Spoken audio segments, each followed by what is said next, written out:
The meeting will come to order. Welcome to the regular meeting of the Nevada Irrigation Board of Directors, April 8th, 2026. If you'll all join me with a salute to the flag.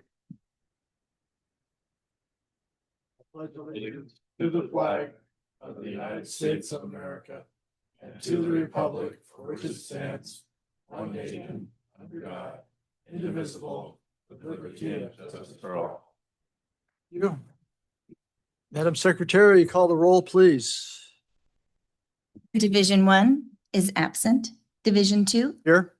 Division 3. Here. Division 4. Here. Division 5. Here. Thank you. Thank you.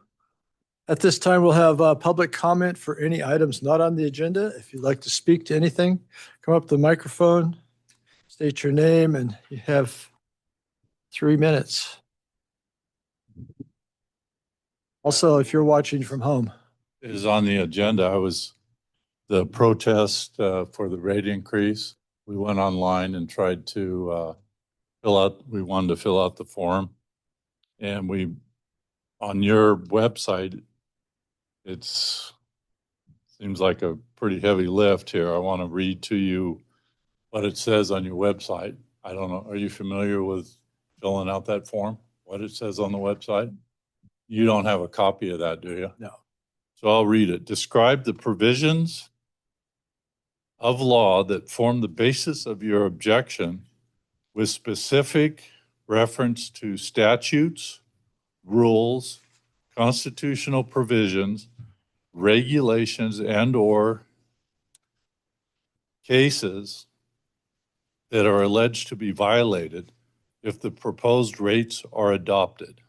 Attach it, and we as a public to file these objections to your rate increase, we're supposed to do that.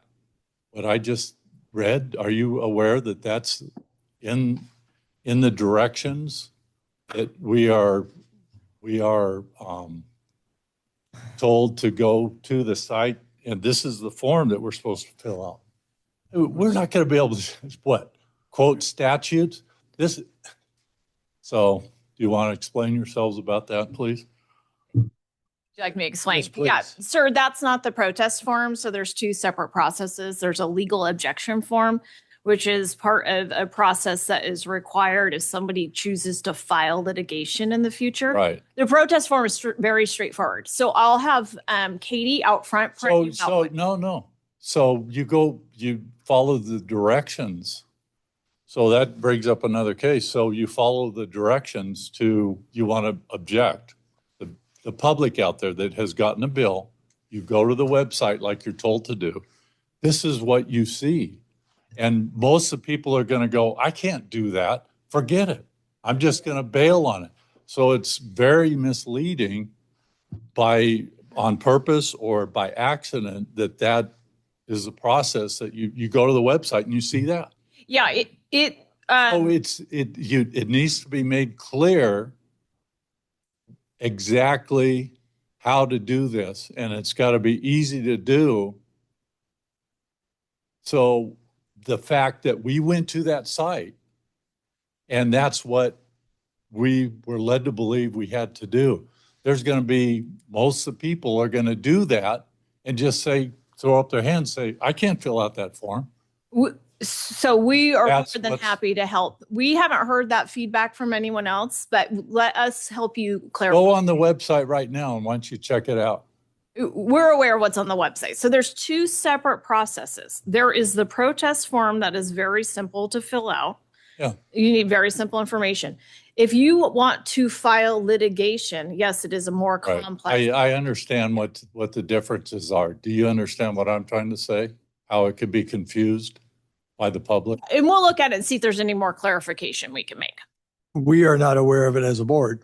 Okay. All right. So this is new to us. Yes. All And right. So we have that not was the received- first thing that we came across. It seemed, okay, we got to fill out this form to file the protest. We were led to believe that by the website.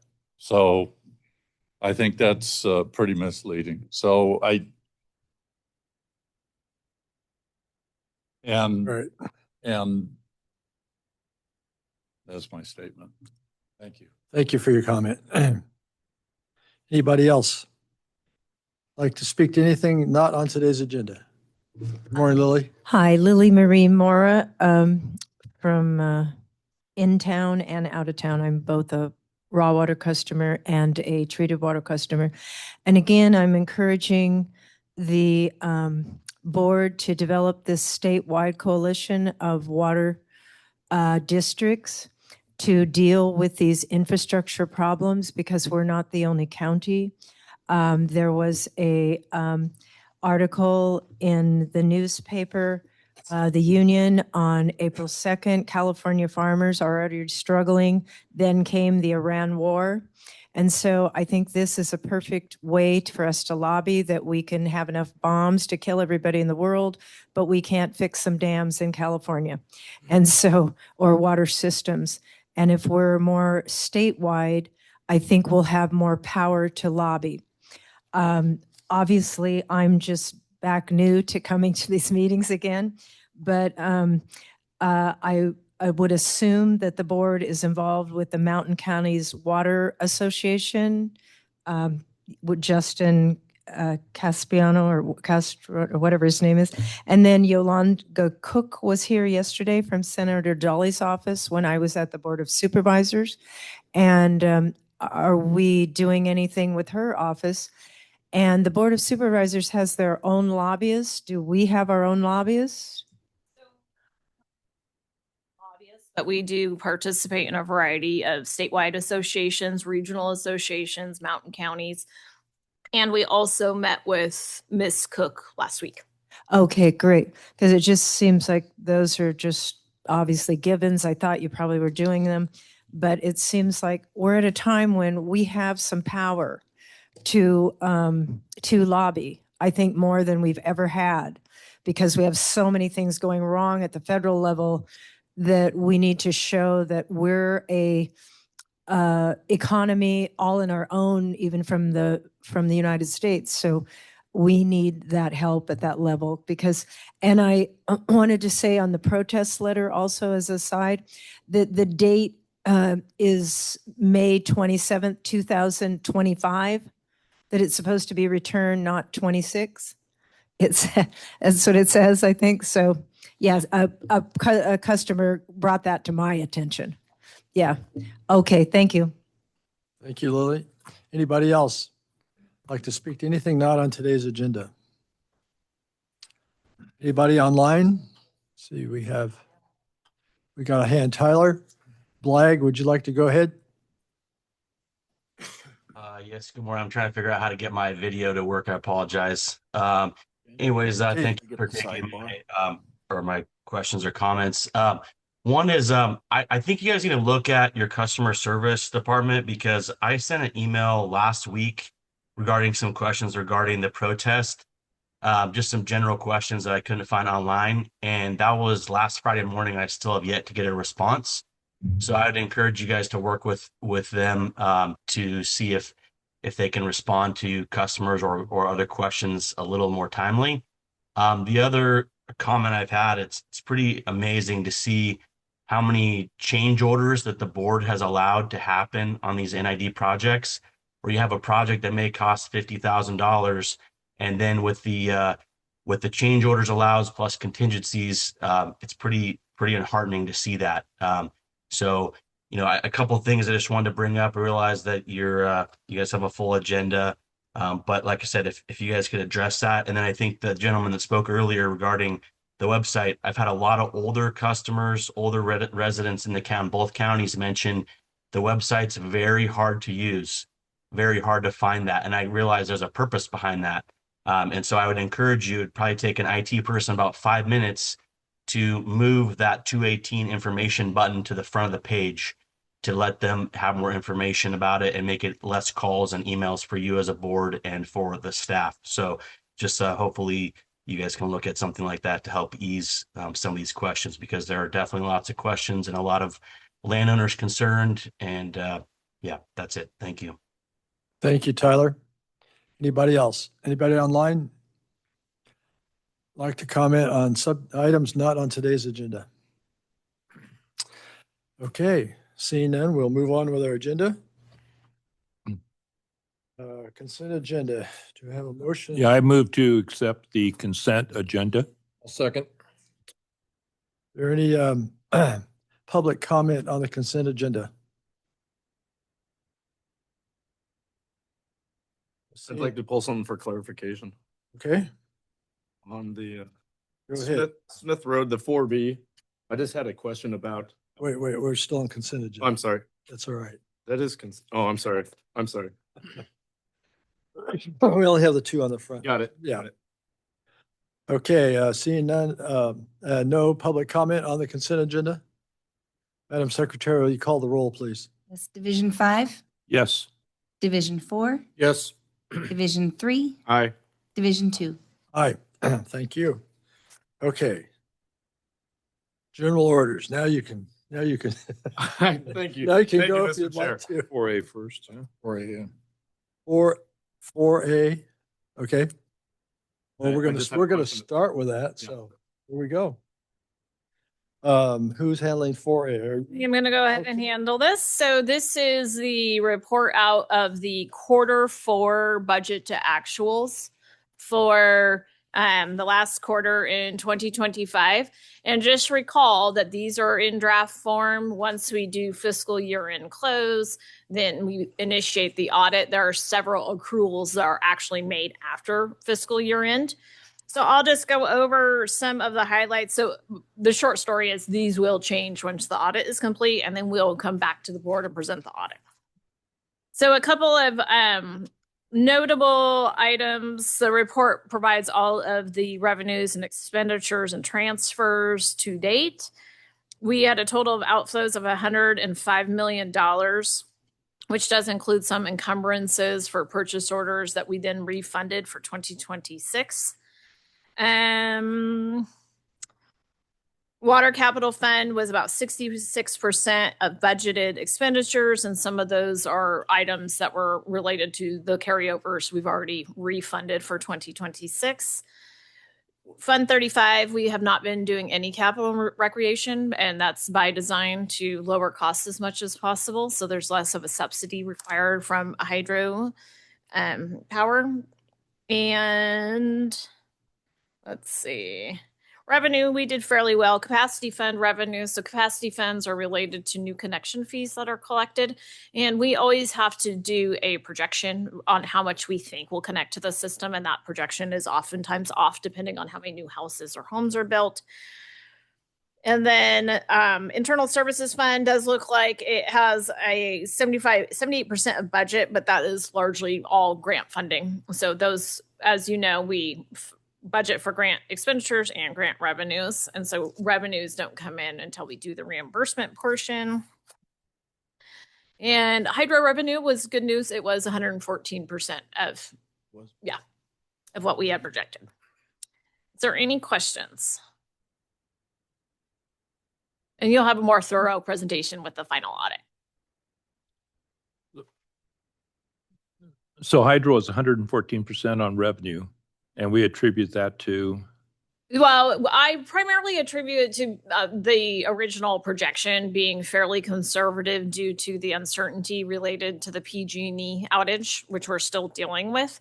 Although most of our revenue is achieved from being paid by availability for our larger power purchase agreement. There are other powerhouses that are more run of the river, and those are volatile depending on how much water is flowing through the system. So I think that's more of a reflection of us being more conservative on our projections.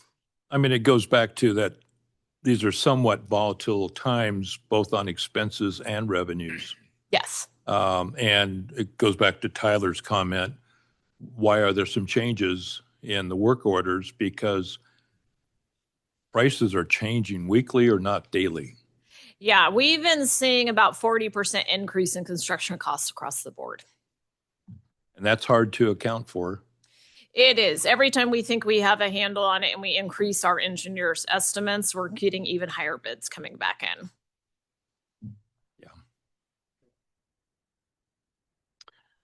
Simple question, I guess, on the hydro revenue there.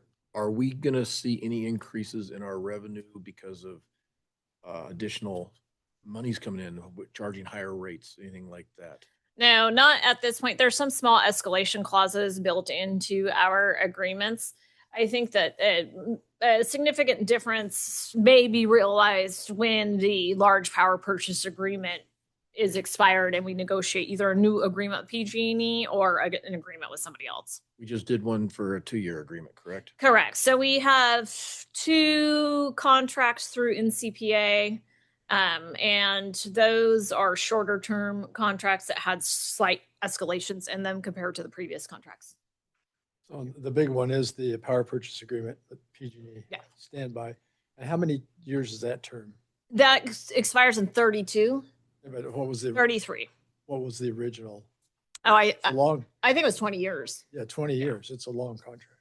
Yeah.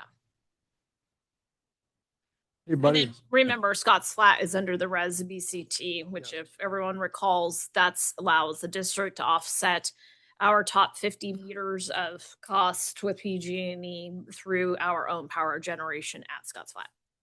When do we start renegotiating the power purchase agreements? Likely, probably 28, 29. I think the question will be as to whether or not PG&E wants to enter into some type of similar arrangement or not, or if it's more advantageous for the district to sell on the spot market or enter into some agreement with a private entity. There's a lot more opportunities opening up for power sales to private entities. PG&E just announced that they're doing a 30 or 32% increase next year. Yes, they did. What's that? Yes, We need they to speak into our mics. Sorry, PG&E just announced that they're going to be doing a 32% increase next year. Do our agreements with them allow us to also piggyback on that increase and collect part of it? No. No. Okay. We will be paying 32% more in our electrical costs. So we start negotiation, maybe 28, 29. We'll start talking to consultants earlier than that. Yeah, we'll have to start running some performas on different financial options that we could take. I just find it interesting. California imports 50% of its energy. And I mean, hate to say it, but that's probably in our favor. We're, getting more revenue. Yeah, there's a lot of the large companies, for example, Google, who have a net zero carbon footprint goal by some date, right? 2030, 2040. And there's more opportunity with those type of entities to also sell power directly to them, as well as there's always Pioneer Energy. There's a lot of options. I'm not worried about not having someone to sell our power to. I think it's really thinking outside the box to structure the best deal. Well, and we've been operating in this mode with PG&E for how long? I mean, the standby mode. And it is favorable to us. So when we Right, deal with not- outages, That's something for us to all look at because that's what we've been going on. That we get paid when there's a drought, right? well, we get paid when there's a drought, but we also got paid during this entire shutdown. Right. With PG&E because we were technically available. So in those situations, that has been very advantageous to the district. So it'll take some analysis at that time. Okay, anybody else, any more questions on the budget to actuals?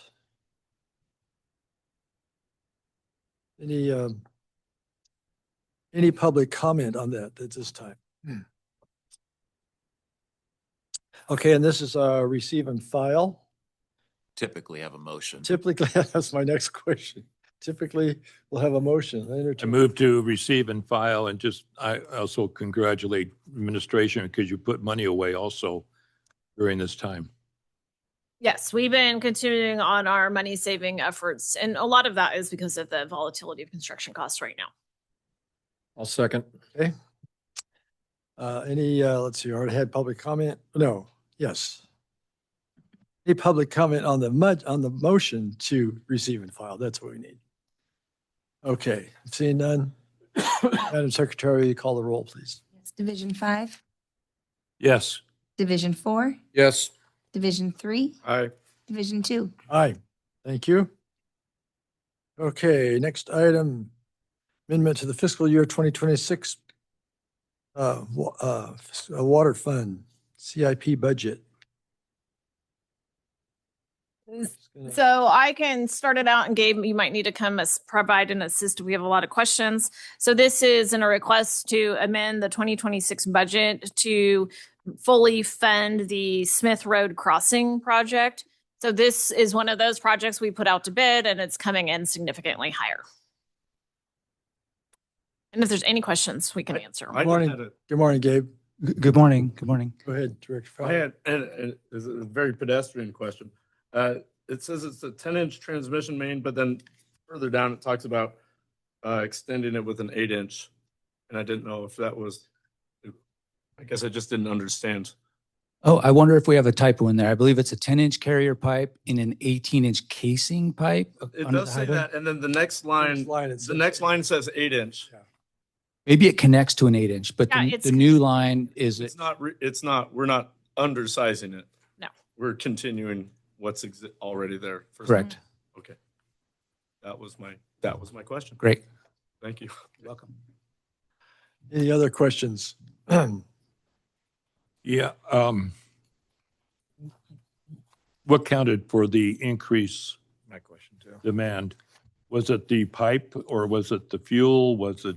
It's all of it, everything. Materials are more expensive, gas is more expensive, labor is more expensive, concrete's more expensive. And you can tell, so with these, Hanson Brothers is being recommended to award the contract to, and even the low bid was significantly over the engineer's estimate.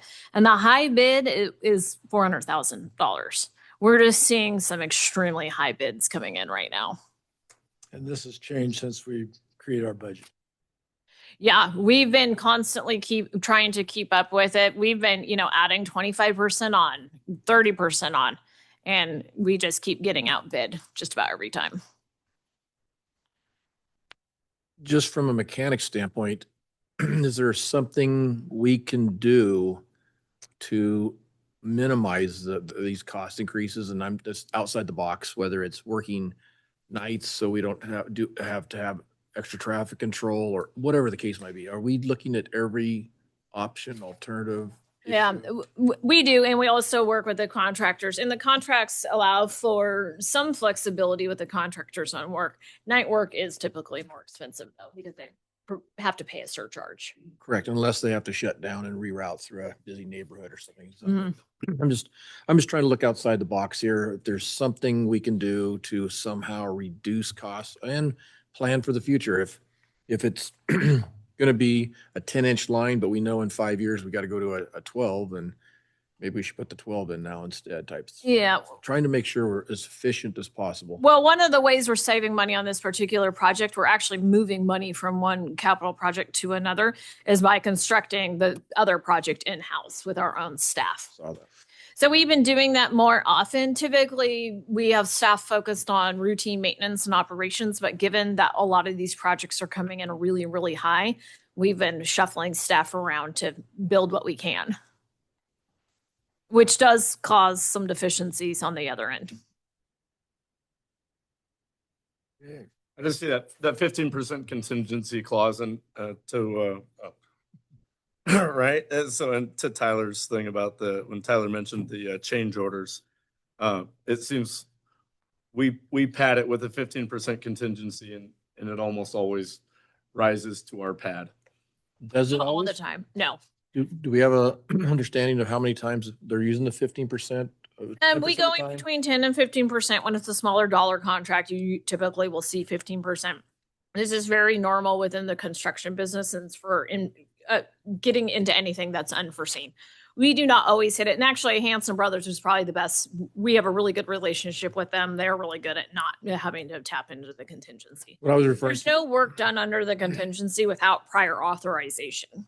what I was wondering is that if 100% of our contracts have a 10 to 15% Mhm. contingency on it, how many of those contracts actually access that 15? I don't have the number off the top of my head, but we can get it for you. Okay, I was just curious. I'd be purely. Low end, medium.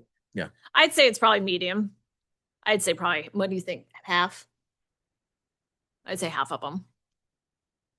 So we're in the ballpark. Yeah, this is totally normal for any type of public agency. And the half isn't the usual suspects. Good question. What? It's funny. Yeah, it just depends on the contractor and the extent of the work that's being completed. And if, there are some situations where there is some type of unforeseen condition, but we're able to reduce a scope of work on this side to pay for it. So we don't always have to tap into it. All right. Let's see, I'll call for a motion first, and then we'll have public comment. A motion to adopt the resolution. Move to adopt resolution 2026-13, approving an amendment to water fund.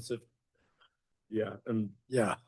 furthermore, and all those dark words right there. Do I need to read the whole thing out? Okay. Yeah.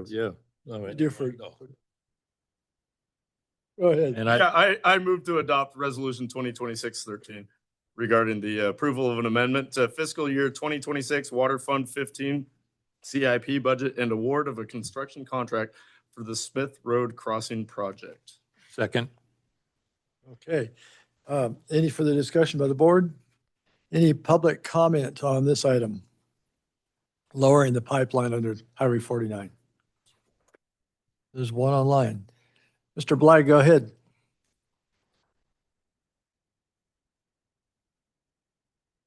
Tyler, can you hear us?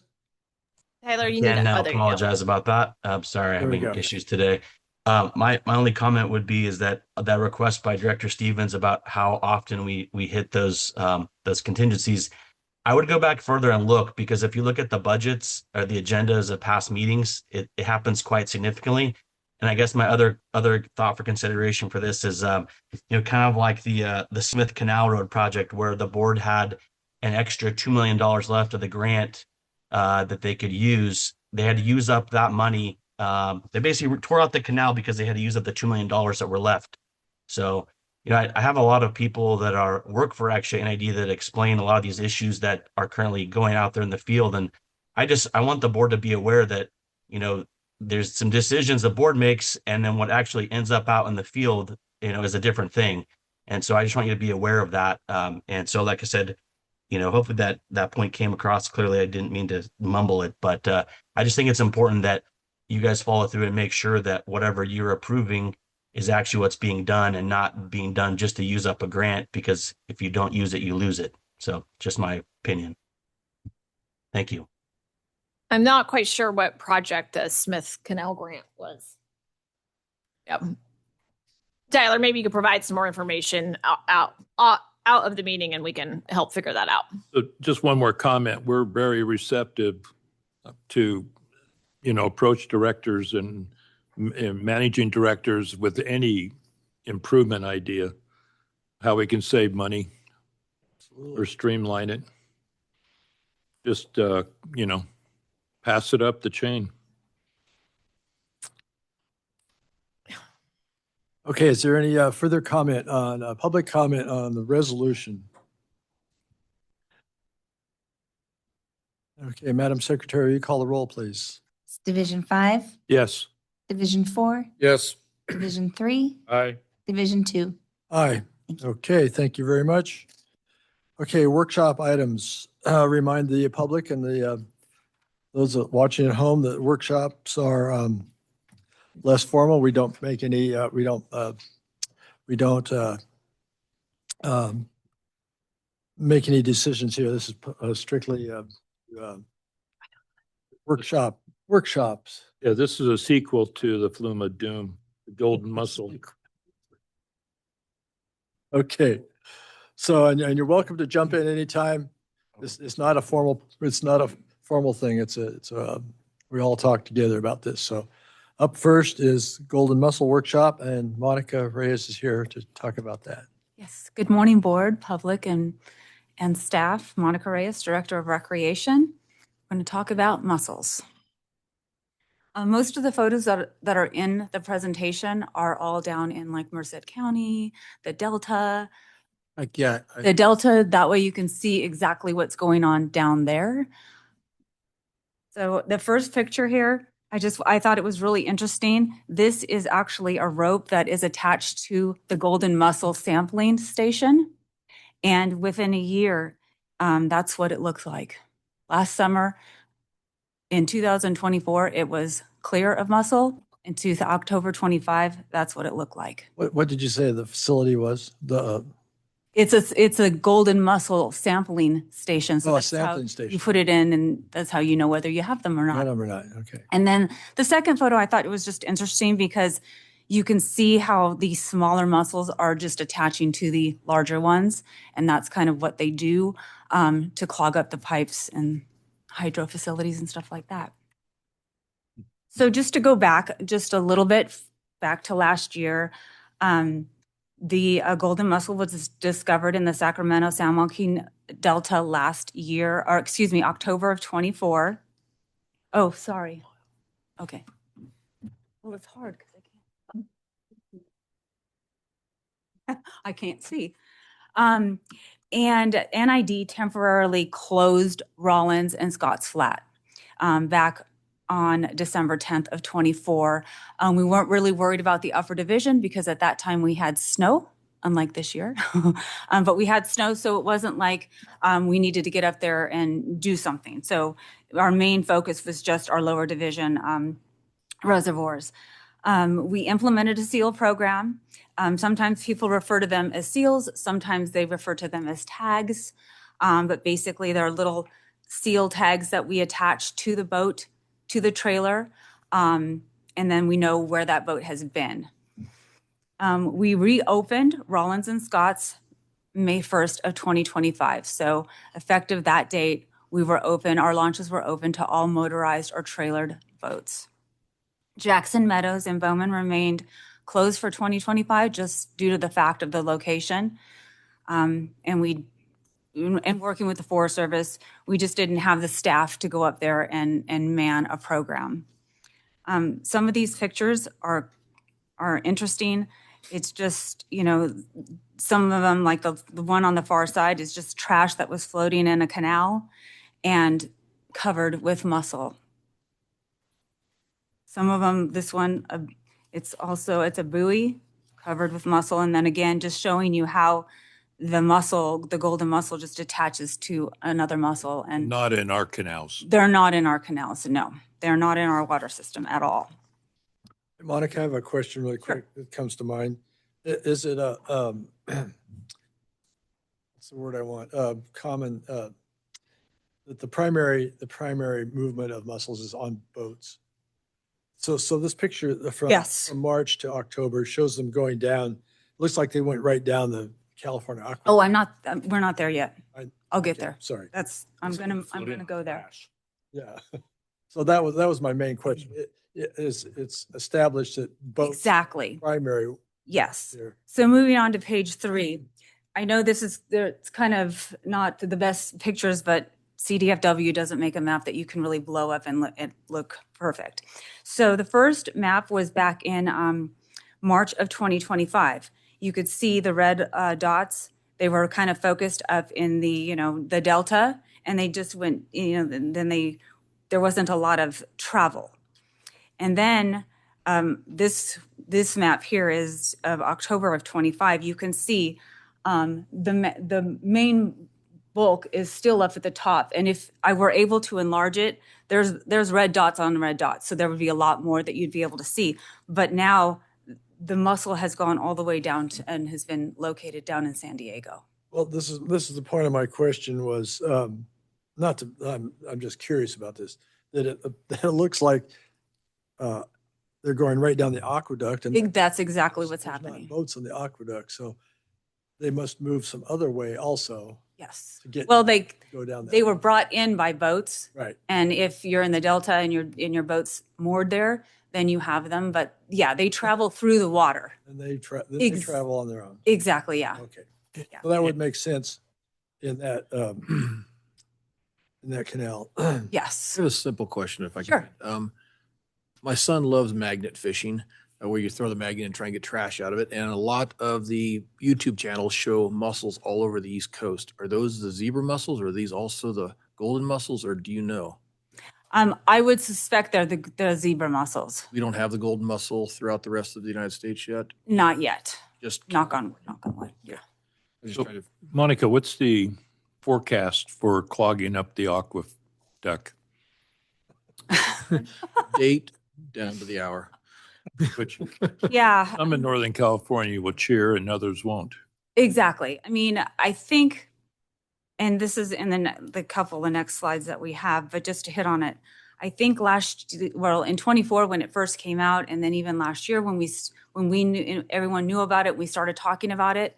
I think there were a lot of agencies, water managers, reservoir managers that kind of sat back a little bit and was like, okay, let's see where this goes. And yeah, Well- and that's where the problem has started. And some of it too is that in, March of 25, the golden mussel could have been further down. They just weren't looking for it. I commend NID staff for getting on it. And Yeah, I mean, did. we jumped right into it. And then these are just some environmental economic impacts. This is actually, the first picture is actually a sampling station of what you would put out in your reservoir, and it's just covered. This one is a Port of Stockton. And then the second is just a lot of the treatment to get it off boats and off of, the sampling stations, or just, ropes and stuff, is just scrape them off. I was talking to a water agency a couple weeks ago, and that's what they're doing. They're scraping them off and putting them in the sun to dry out and die. What happens to the boat? What happens? It'll have to get It'll have to get a decontamination before it can go out on any waters. And that's working. Yes. Yeah. And then the last one is just a pipe, just so you could see, I mean, if that were to get into our water systems It's ugly. and even into our hydro systems, it would be devastating. That photo says Alberta invasive species. Yes. Yeah, they kind of just, Where is that? I think this picture is actually from like China, Oh, okay. but Okay. that's where I got it off of their website. Right. So, but yeah, it's just, they can attach to a man-made surface and just continue to attach and grow. Sure. No,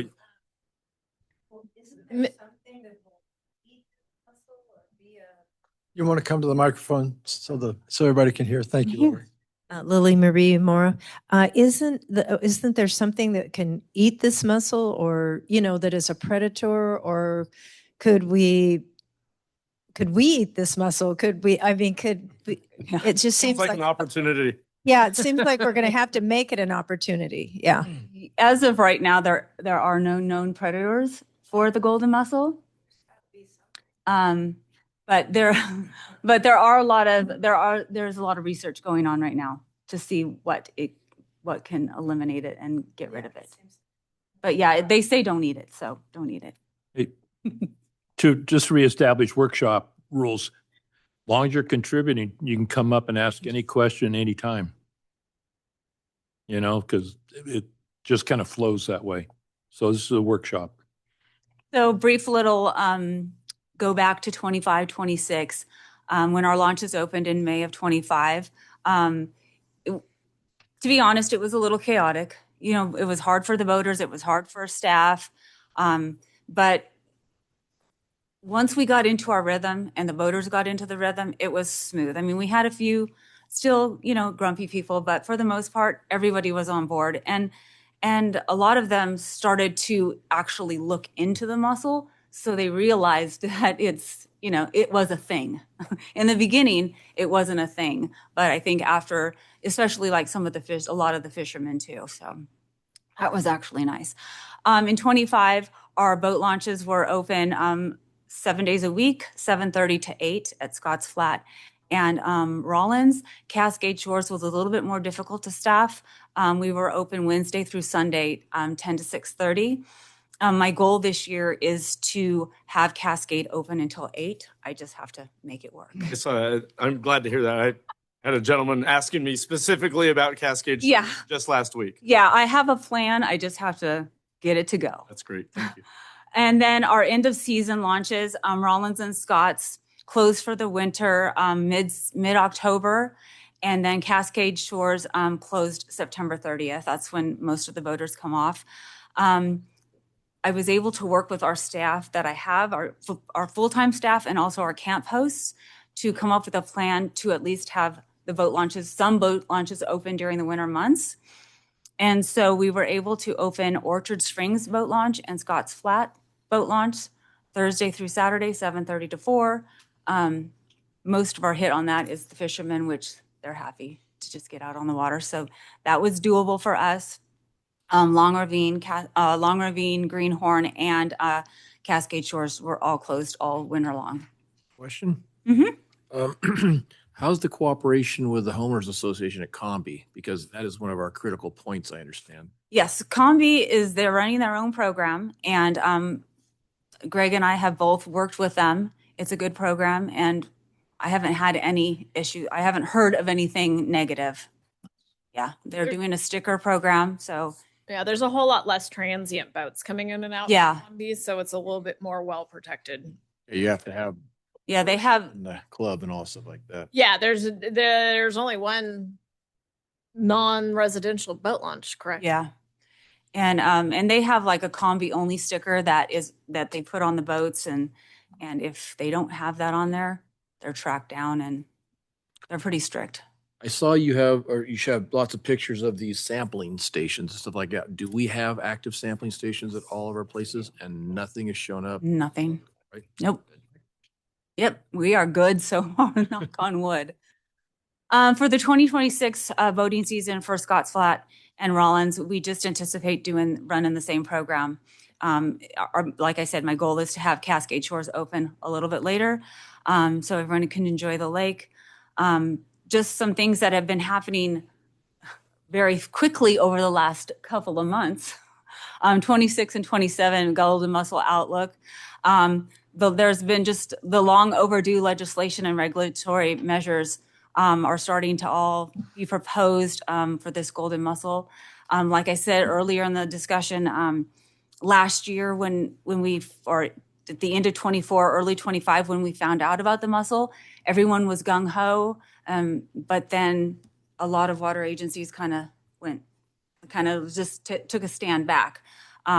We were on board, we jumped on with Berryessa, and I think we have an awesome program, but now, since there's spread, water agencies are opening their eyes and they're wanting to, and well, there's spread, but also there's agencies that didn't do anything that now have mussel. So it's. That touches my question. I was actually going to ask, I was saving that, but since you brought it up. So do you have examples of other foothill or mountain reservoirs that did not have preventative measures that maybe wish they had? That'd be great. It'd be a great anecdote. Yeah. Well, most of them are down in Southern California. There's nothing up here. I mean, there are reservoirs here that aren't doing anything, or are doing very little. We haven't heard of any Yeah. of them up in the Sierras yet, but Monica is correct. There's several severe issues down in the valley. Yeah. There's a number of rim dams that have shut down as well, just like we did last year. So they had not been opened all last year. So East Bay Mud, there's a number right in the El Dorado County, that had shut down to boats completely like we did. Yeah. And there's some that down there that will remain closed for this year as well. And Yeah. Lake Wildwood, you have your own procedures and everything. Yeah, That's working. They're strict there. They're good. We are working with, like Monica mentioned, regulatory. I don't recall the assemblywoman, but she's introducing a bill into the legislature now that is not necessarily focused around water agencies, but we are partnering with Aqua, RWA, to get our information into new legislation that might be coming that talks about an actual decontamination program, something that we can hang our hat on. Right now we can't really hang our hat on decontamination mom and pop shops that are just around. We don't know how they're regulated. We don't know who is actually monitoring and certifying them. So it's been really difficult for us to open to anyone else besides whom we know is truly decontaminating and using the WID program effectively. So we're working with legislative advocates at Aqua and the RWA to help sort of get our information into the legislative activity that's going on right now. If I remember correctly, there was a Colorado model that was used for Yes, the that's decontamination. the WID program. That's what we're on. Okay, and we're using that to certify or to approve any people that would be doing decontamination, et cetera? Or we have something of our own? Are we using a state, or how are we? No, we use we'll allow decontaminations from Tahoe because obviously they have a proven program. They've been around, they've been decontaminating for a million years. Solano County, they have an awesome program and we will accept decontaminations for them. So they have 5 decontamination stations. The gentleman that runs their program, he does secret shoppers. He has a program that he goes and makes sure that all of his decontaminators are following. So he's on it. And then Greenhorn Campground has the dip tank and we allow that. And some of the things that Greg hit on is with the new outlook is that, maybe more grants coming out, decontamination facilities that will be regulated by the state. Hopefully mandatory Mussel programs for all reservoirs, reciprocity, because right now that's an issue. And then water conveyance. Again, if you have a lake above you that's not doing anything, it doesn't. No, Spalding. Yeah. Spalding is fuller. Yeah.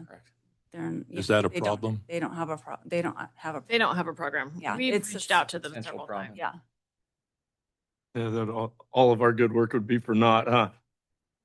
I fully expected that there'd be a statewide program. The Department of Fish and Wolves would have figured this out. But it's standard. And they're working on it. I mean, that's kind of the thing. It's just lack of funding. Who's going to do it? Who wants to be responsible for it? And I mean, seems to me CDFW should be the responsible one, but Well, they've had opportunity and they know this is here and yeah. With all respect, Yeah. they're bankrupt. It's a lot of Yeah. funding for those organizations and agencies that are going to fund a program that the state needs. Yeah. Otherwise, it's left to us as individuals in our own silos to manage and operate, which so we're What all, we did we're all last building year. our own plan. yes. And it sounds like we're cooperating. I'm excited to hear that we're cooperating Yeah. with models that work. Yeah. Well, that's the thing. And I think because of the spread, like I said, it's now opened everyone's eyes. And so everyone's jumping on board. Can we elaborate a little bit why Spalding is such a problem and Thank you. who's holding up who's holding up the parade on that one? Well, I mean, we have talked to PG&E. We've had several conversations with PG&E. We can't force them to have a program. The state is not at a point where they can force people to have programs. And so we're at their mercy. I mean, last year it was good because they didn't open their lake and they didn't open Spalding until end of July because of all the work that they were doing at the powerhouse. So that kind of saved us a little bit, but Are we allowed to put them on notice that if it comes through their system? Yeah, I would. For damages? Good thought, Earl. that doesn't work. Yeah. That doesn't work at all. Yeah. So Justin's not looking my way. Do we have a, So we have you want to go forward with the plan for this year? Yes. Monica? Again, this seems like the same story. We need to have a statewide coalition to address this issue, other issues with every water district in the state. Otherwise, we won't have the power to force PG&E or different ones that aren't complying with this regulation or anything else. So again, I keep saying statewide. Yeah, and just to provide clarification, Lily, we are part of a statewide association of California water agencies. And we have been for several years. In fact, I'm a representative on the Region 3 board, which governs our specific area. And then there is a larger board that governs the entire state. Hey, I'm just curious whether any of these regulations would affect paddle boards and kayaks, that kind of stuff. And if the boat ramp is closed, can we still park Yes, so right now, Yeah. right now, it's basically a self-inspection for your paddleboards or kayaks. And we do have, if the launch is closed for motorized boats, you're still allowed to go and launch your kayaks or paddleboards. Paddleboards and kayaks are very difficult to control at a spot location because they can be launched from any. Also a low risk, is that correct? They are lower risk. They don't, a kayak does retain some water, but paddleboards typically don't retain as much water. So for 2026, we plan to open Jackson Meadows. Bowman will remain closed just because of its location. We've been working with the U.S. Forest Service, and we have offered to run the Pass Creek boat launch for them. And the hours of operation are going to be Thursday through Sunday, 9:30 to 4. It does take us several hours, an hour and a half to maybe 2 hours to get there, depending on traffic or road construction. So it'll be a 10-hour day for staff. So that's why we kind of chose Thursday, Friday, Saturday, Sunday. That's when the campers are there. I did have reports that I saved from when we ran the upper division. And so I was able to look and see when most boat traffic was coming in. And typically it's that Thursday, Friday, Saturday, Sunday. So we thought that was the best. We are going to, right now, the boat launch for service charge is $5 a launch. We are going to $28 a launch. That's what we're proposing. That was my next question. Do we have a handle on what it's cost us since we started this program? What do we do about covering that cost? Or do we just have to absorb that? Well, we essentially absorb it through the establishment of our regular fees. And if you recall, the board made the determination approximately 3 years ago to continue to implement the 10% increases. I believe this is the last year of that increase. And so we'll have to revisit after that point. But it is very labor intensive and staff intensive to run this program. What we are hoping is that there's better science and better legislation that comes out that makes for more efficiencies in operating a program and better defines potential impacts to higher elevation reservoirs. So the initial estimate was 200,000. Is that still holding? No, I mean, I'm sorry. I don't know where that. Jackson To Meadows. run it. Yeah. No, I think if we're running the whole thing, if we're running everything, it's 200,000. Including the campgrounds, not Yeah. just an inspection station. This isn't just the Mussel, this is running the camp. Exactly. Yeah. That's to run everything. If we're just running the boat launch, I kind of ran the numbers, and it's about $15,000 for me to have. For the season. Yes. 15,000 for 4 days, 9:30 to 4. Yes. And so what is that? That's 600 boats launched?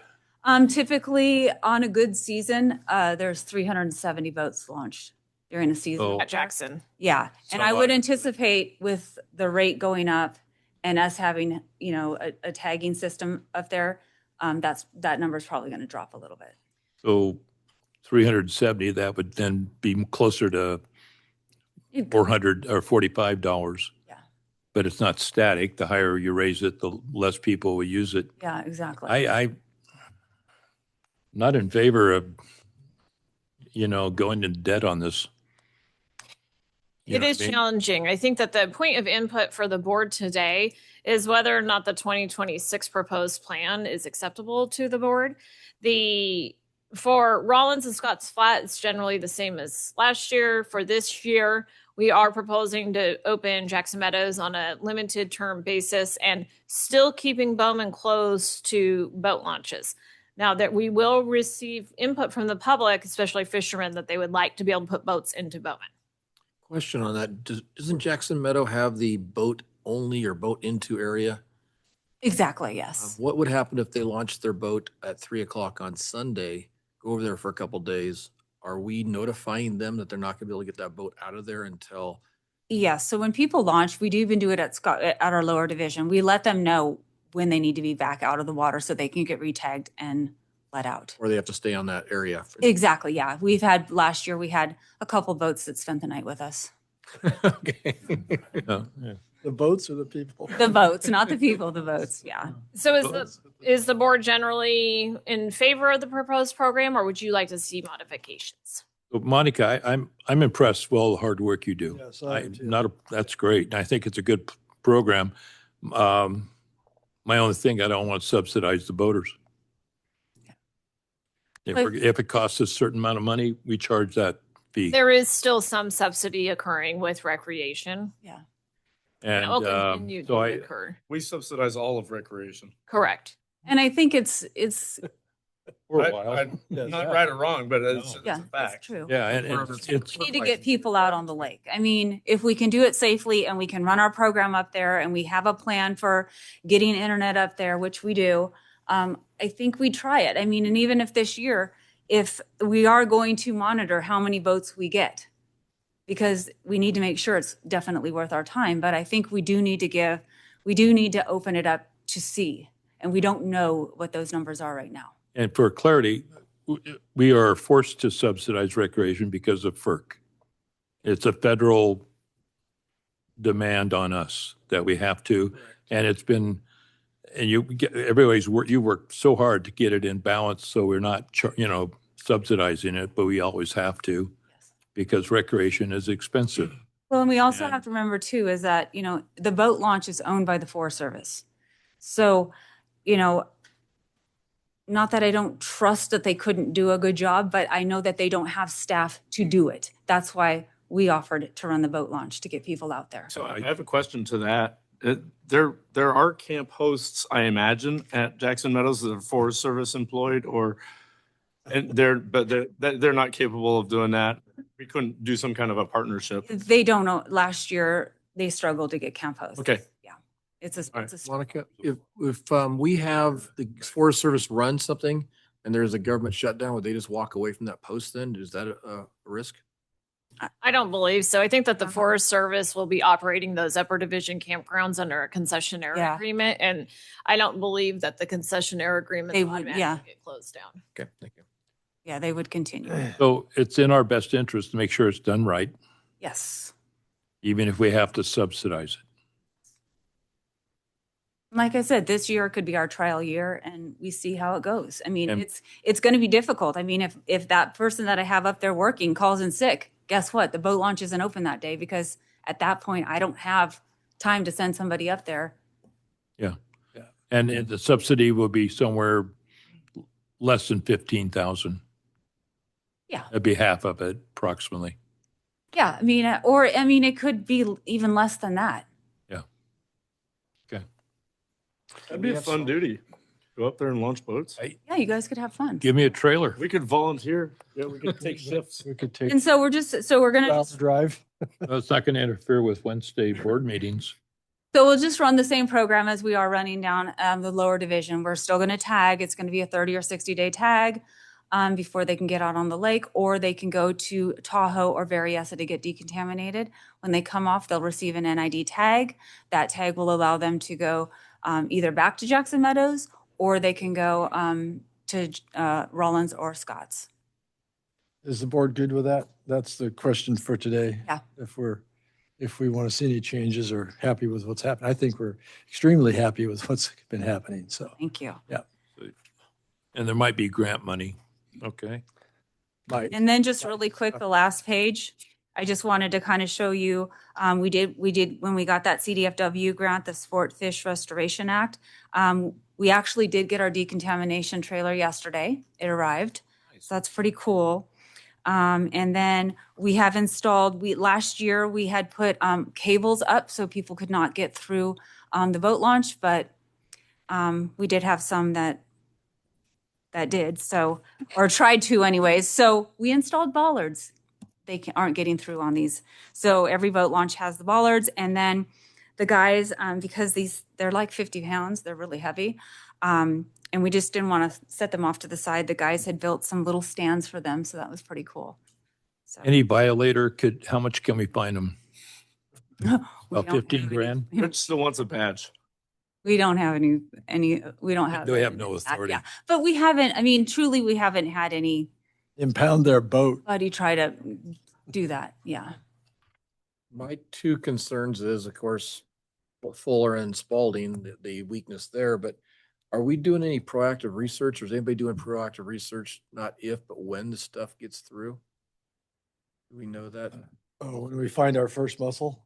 There is some Yeah. research regarding some sprayable kind of pesticide type products. And so far, none of them have been approved for wide scale use. Yeah, Just talking about, copper, stuff like. well, you could do a research project with like UC Davis or something like. UC Davis is running. Yeah, one. they're doing something right now. When the pesticide comes in, the gold mussel closes up until 30 it days. passes through. Yeah. And then it Yeah, opens- no, that's Oh, it's that's real? true. Yeah, when they sense a chemical, a change in the water, a chemical change in the water, they'll close up and they can live for 21 days in their shell or longer. But yeah, okay, I have a sure. question or comment. So I appreciate you've been the lead on this, chiefly because it's affects recreation now, Exactly. but eventually this will not affect just recreation. How does Monica hand it off? Or what's the provision when this turns into a bigger, when this becomes more of a problem? Raise your right hand. So the golden mussel has been already rolled into our invasive species monitoring program that we're required to have. We provide annual reports to CDFW. So we're just basically piggybacking on our efforts with the zebra and quagga mussel with the gold mussel. Yeah, the hydro's out there monitoring all the time. It's great. The direction is, hey, thanks for your hard work, and it seems like that's the road we have to go down. Okay, and we will provide the board an update once we get more into boating season and Yes. how it's going. Last comment. Sure. Make sure we have signage up, please, so that when people complain, we can point to that as the. Yes, we will. They don't. I think punishment is a ride down the flume of doom. Lord, that'd be fun. Too much. Okay, thank you, Monica. Is it? All right. Because Chris and your guys are here. Is it possible to do the backbone now because of time restraints or? Yes, that's up to the board. If you would desire to do the backbone now or take a break, we can move the agenda around. What would the board desire to do? President Berwagen? What's the request? He wants to move C. Oh, good. Okay. There's some gentlemen here related to the backbone. Okay, yes, I'm good with that. Is the board desire to take a break or go right into, okay, No. right into the backbone. We're going to skip items. Right to the backbone. Yeah, that Hey, way it So we will do five. gives some time. Gonna do the EGLWW. Yeah, Say it. so Rich should be doing backflips right now. Come on, Rich, cheer us on. Good morning, Gabe. Yes, sir. Here we go. Oh, and you're on. Now I'm on. You're on twice. 5C. Okay, just a moment. Chris is queuing up the presentation.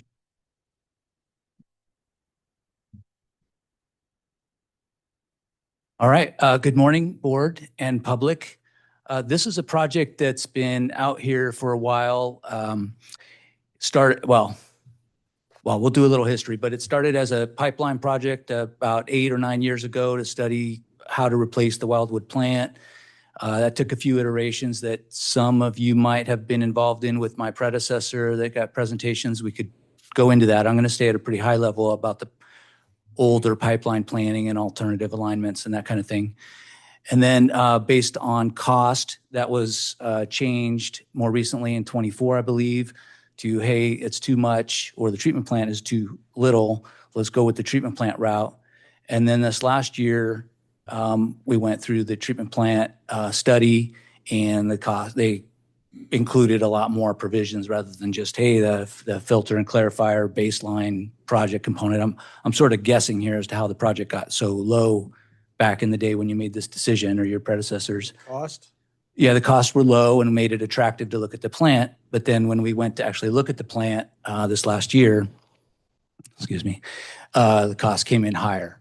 And so that's about when I came on and we resurrected the pipeline. That seemed like a good alternative based on what people were telling me technically as a water supply option. The Elizabeth George plant has capacity. It's newer. It's been upgraded. And the Wildwood facility needs a new plant, which we'll get into here.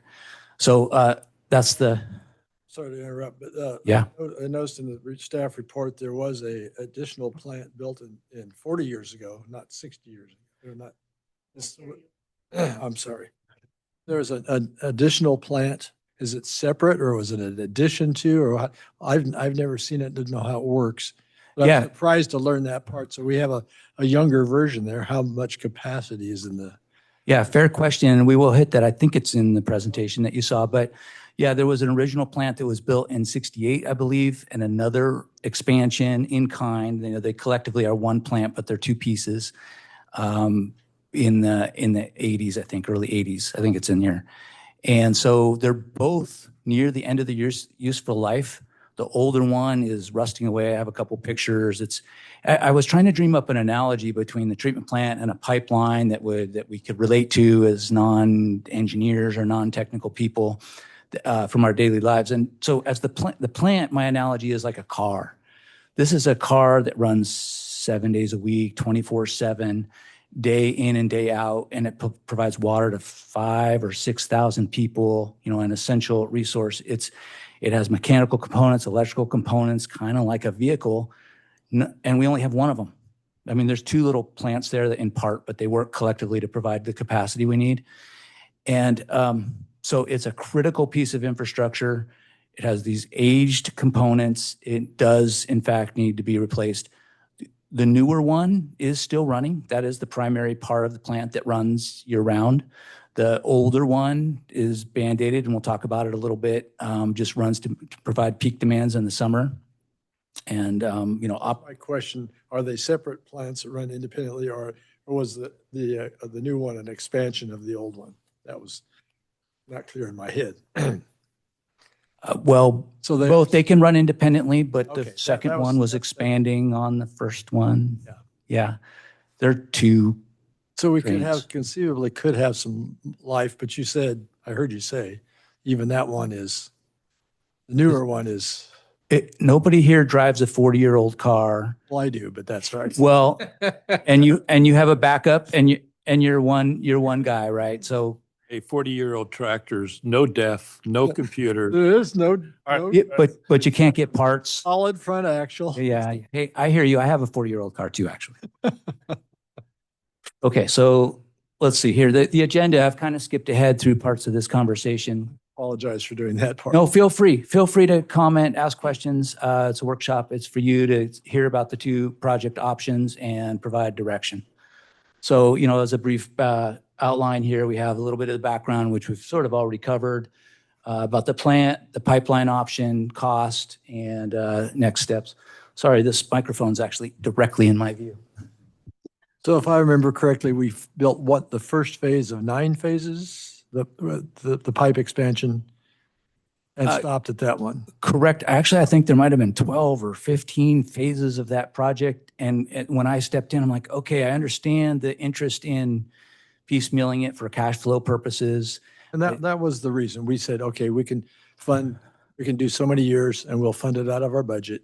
We won't capitalize it, and we won't bond it. We'll just build it that way. I was here for that. So that was the original idea. I was opposed to it, but that's what we did, and then canceled it after the first phase. Right. There's a logic to it, but it stretches out over a decade or a decade and a half.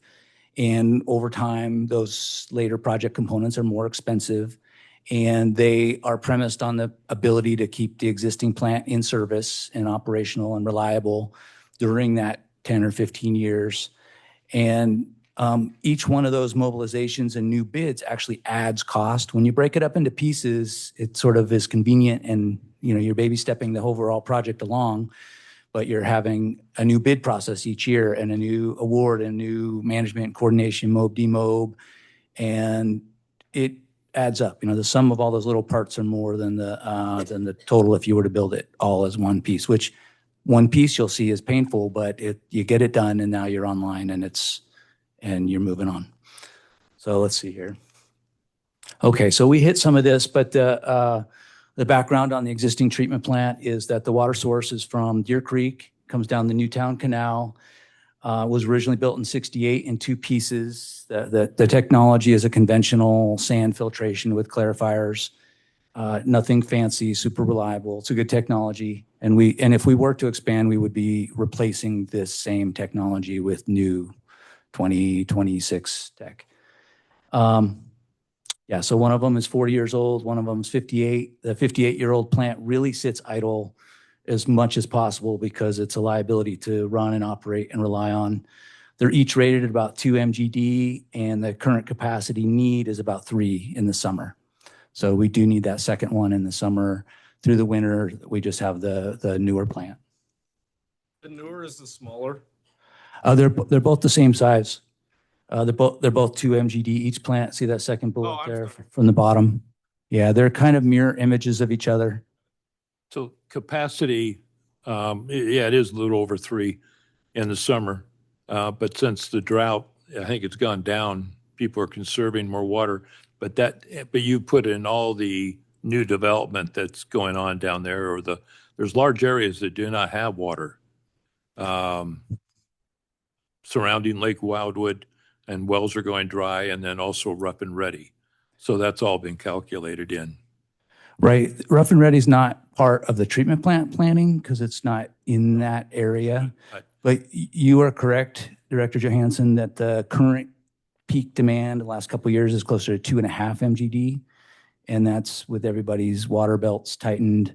But we asked ourselves in planning, well, do we just provide capacity for the current users, or what about the master planned service area for the Wildwood Penn Valley service area? And then if it's a pipeline, the corridor along the way. And it's I forget the number for the service area, but it's closer to 4. It is, yeah. Right. Yeah. All right, so we again have hit some of these points, but there's both plants would be considered at the end of their useful life. There's significant corrosion on metallic surfaces. Mechanical equipment is 40 or 60 years old. There's some parts in here where articulating elements have been welded together. That's that custom element I have there, just kind of holding it together. They're going to be old. They're going to be difficult to replace. And actually, we do have a short-term project we're going to need to do based on our timing, where we do need to replace an old part and figure out how to match it and have a new gearbox made. Yes. MCC, what TLA is that? What, TLA? 3-letter acronym? Oh, Motor Control Center. Apologies. I'm used to it. Yeah, Motor Control Center. And yeah, so it's dated. I'll show you a picture of it. It looks good. The operations team keep it all clean and operating, but it's like Apollo 7 technology from the 60s, hardwired circuit boards. You cannot replace these parts. And so it's considered a vulnerability. If something were to fail, I'm sure our team would figure out how to manually run the plant, but it wouldn't be pretty. And then a component of this related to the treatment plant is the Deer Creek diversion that brings water out of the creek and into the Newtown Canal and ultimately to this treatment plant. It's at capacity. We cannot get more water through it if we tried, and it's also in poor condition. And so when you see in the subsequent slides on cost, if we do the treatment plant, we really also need to augment or replace the diversion. If we don't do the treatment plant, it can last a little longer. We would take some demand off the Newtown Canal. Therefore, that capacity of the diversion would be acceptable for a while. And then it would be limited to, hey, it's in poor condition. Can we get 15 years out of it, 10 more years out of it? And so it's not in the pipeline alternative. So what is the demand on the Newtown right now? 18 times 450 gallons a minute.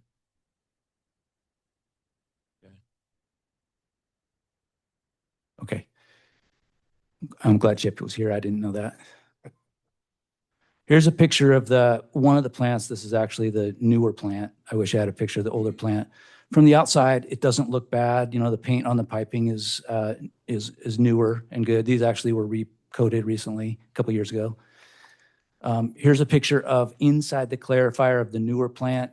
It's literally like an old car where the floor deck is rusted out. Maybe you lived on the East Coast and there's a bunch of salt on the roads and you can see through where your feet are.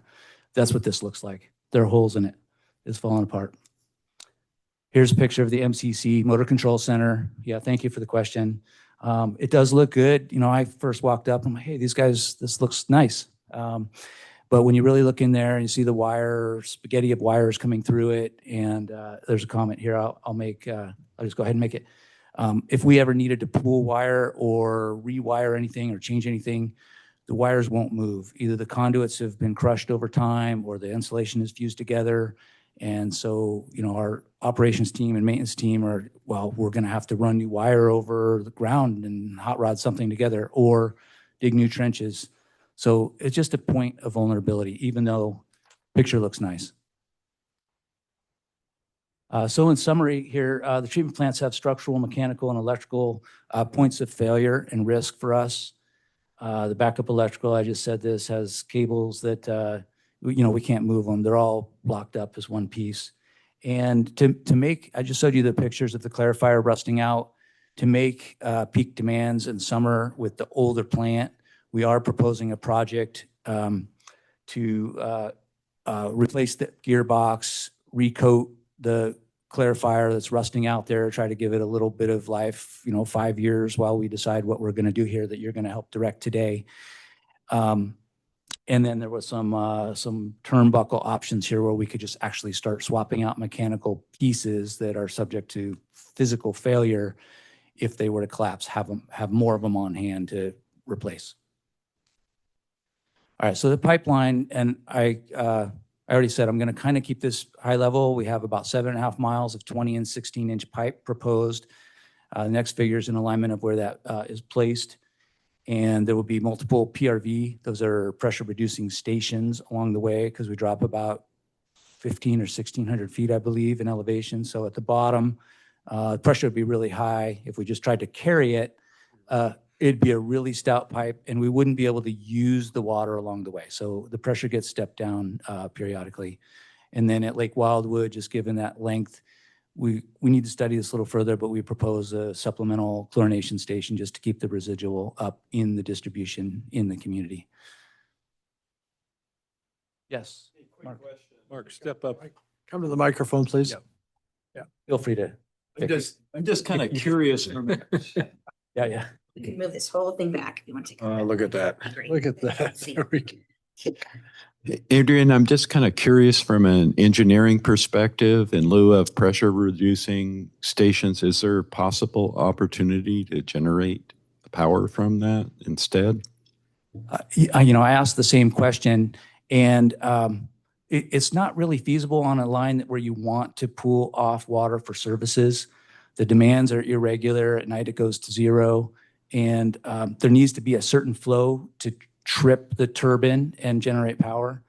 So great question. We're basically, when we put in a pressure reducing station, we're burning energy, which seems like a waste. So it's a really good question. It's been a proposal for raw water in the past. I don't think we never put one in, but or it's coming down the mountain somewhere and makes sense. But right. Then small hydro is now not the efficient way to go. I think that's true. I'm not our hydro expert, but I know Nevada City tried to. Broad brushing right now. You're broad brushing, and I'm with you. Nevada City has an outfall to Deer Creek upstream of Lake Wildwood, and they have half an MGD that's flowing out to the creek. They have 100 feet of fall, and they put a little turbine on it, and it didn't pencil out. Right, they spent more on it and maintaining it than the energy they were able to reverse the meter. It didn't pencil out. This is going to have a good amount of flow, and it is a good question. Could we recover that energy? Yeah. So here's the alignment. And in this figure, I know it's really high level, but over on the right, you can see Grass Valley. And in the blue bubble, I put where we are today just to help try to orient us. But this is a pretty nice alignment as alignments go, reasonably straight from east to west. Grass Valley there on the right, to the east, and Wildwood. I don't know if this pointer works. So, yes. Chris, you had this question about, are you connecting into a main or sub-main? It's not connecting into our current water treatment plant, but it's connecting into what diameter of pipe? 20 inch. Yeah, you're right. So E. George is further to the east up on Banner Mountain. Right, so we're not connecting directly to that treatment plant. We're connecting to the distribution from E. George out here around Grass Valley, and up there. And Wildwood would be into Where Would does it be a connect new to pipe Wildwood? into our water treatment plant?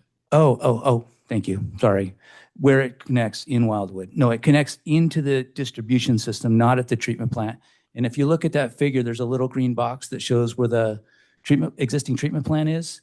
And one of the old alignments from 8 or 9 years ago did have it going out Bitney Springs and going out over to the treatment plant from which it was distributed as it is today. This alignment is shorter and has a few other advantages too that we could get into, but it's more of a direct line and it ends up connecting directly into the distribution system. And I wish I had a pointer on here, but the top one, thank you. Oh, indeed we do. So this little section here that kind of circles into the community of Lake Wildwood is moving through a couple residential streets to a larger main such that it basically simulates feeding where the water treatment plant is throughout the system. And then that comes down here south to the Penn Valley area, which is largely off the screen. It's a 16-inch. Green the red line. It's a 16-inch going into a 16-inch? Okay, here, I heard your question, Director Stevens, too. So the different colors indicate where we already have a line over here, but it's small, right? So, and then the orange and yellow is where it's completely new. That's the difference in the two colors. So there's already a line over here to the east. It's not suitable for our service to Lake Wildwood. And then, what was your question? The line to the east would be upsized, and then the red portion would be new. Right. Yeah, 100% new. It's actually all 100% new, but the green is just indicating where there's already NID treated water lines. So about on that question, where does it, when it hooks up there somewhere near the freeway, it looks like, we have capacity down to there from E. George in the pipe? That's correct, except for this little segment over here on the eastern end of Ridge Road, where we also need to augment the pipe size. So everything that's kind of big, bold, and yellow is new related to the Lake Wildwood pipeline project. And then there was a question about size. So the proposal is 20-inch in Rough and Ready Highway to, I think, right about here where it transitions to Rough and Ready Road, and the idea where it goes to 16-inch. And the idea is that someday in the future, there could be a branch down Rough and Ready Highway directly to Penn Valley that would create a loop, which from a water distribution, operation, and control perspective and reliability perspective would be highly desirable to create a loop down there. Say if there's a situation up here on the northern branch, we can still serve water through a back way. But that's not in the cards for this project. It would add cost and isn't necessary on day one. Where would the, I'm sorry, where are you going to go for it? You mentioned an additional chlorination station, and I imagined it was going to be at the treatment plant, but it looks like it won't. Where would that be? So great question. Right here at the edge of the community, and just the blue is the NID pipelines, but it nicely kind of identifies the Wildwood community. Right here at that where we come into the community is a Lake Wildwood Corporation yard. I think they dispose of green waste there, just open land. And NID actually already procured an easement through part of it related to this project 8 or 9 years ago. And right there is a spot where we'd have a pressure reducing station and possibly a chlorine feed station. Right there at that boundary. What's the footprint? Just because I don't have any idea. Yeah, it's small. Acre? No.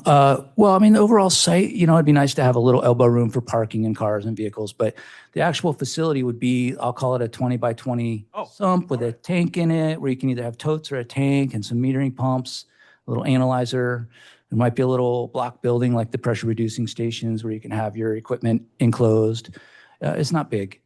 Yeah. So the 16-inch now goes into a 16-inch or 20-inch? It's in Wildwood. The connection is definitely not a 20-inch, but I don't know if we're tying 16 to 16 or 16 to 12s going in two directions. Going in two directions, which gives you a lot of, a good question. helps. Right. It's not, I don't think it's a 16 or a 20. It's a branching distribution system there. But it would be whatever we need to make it, so equal distribution. Right. It would carry the flow from the new line into the distribution system as it does today in the distribution system. I don't know all the sizes inside like Wildwood. This backbone went in, what would be the use of the water treatment plant? backup, standby, or dismantled? Yeah, so what I propose is that we keep the treatment plant available and online, mothball it for 5 years till we get comfortable, and then consider decommissioning it, maybe selling the site for some revenue that come back into this project funding, but keep it for a little while. How big a site is it and how valuable land is it? It's 8 acres, and if it were raw land, 500,000, $1 million, I'm guessing. It's a nice site. It overlooks the lake. It has raw water to it, which would continue. It's out Did of, you have a comment? it's out of Lake Wildwood, though. It's not inside. Okay. Correct.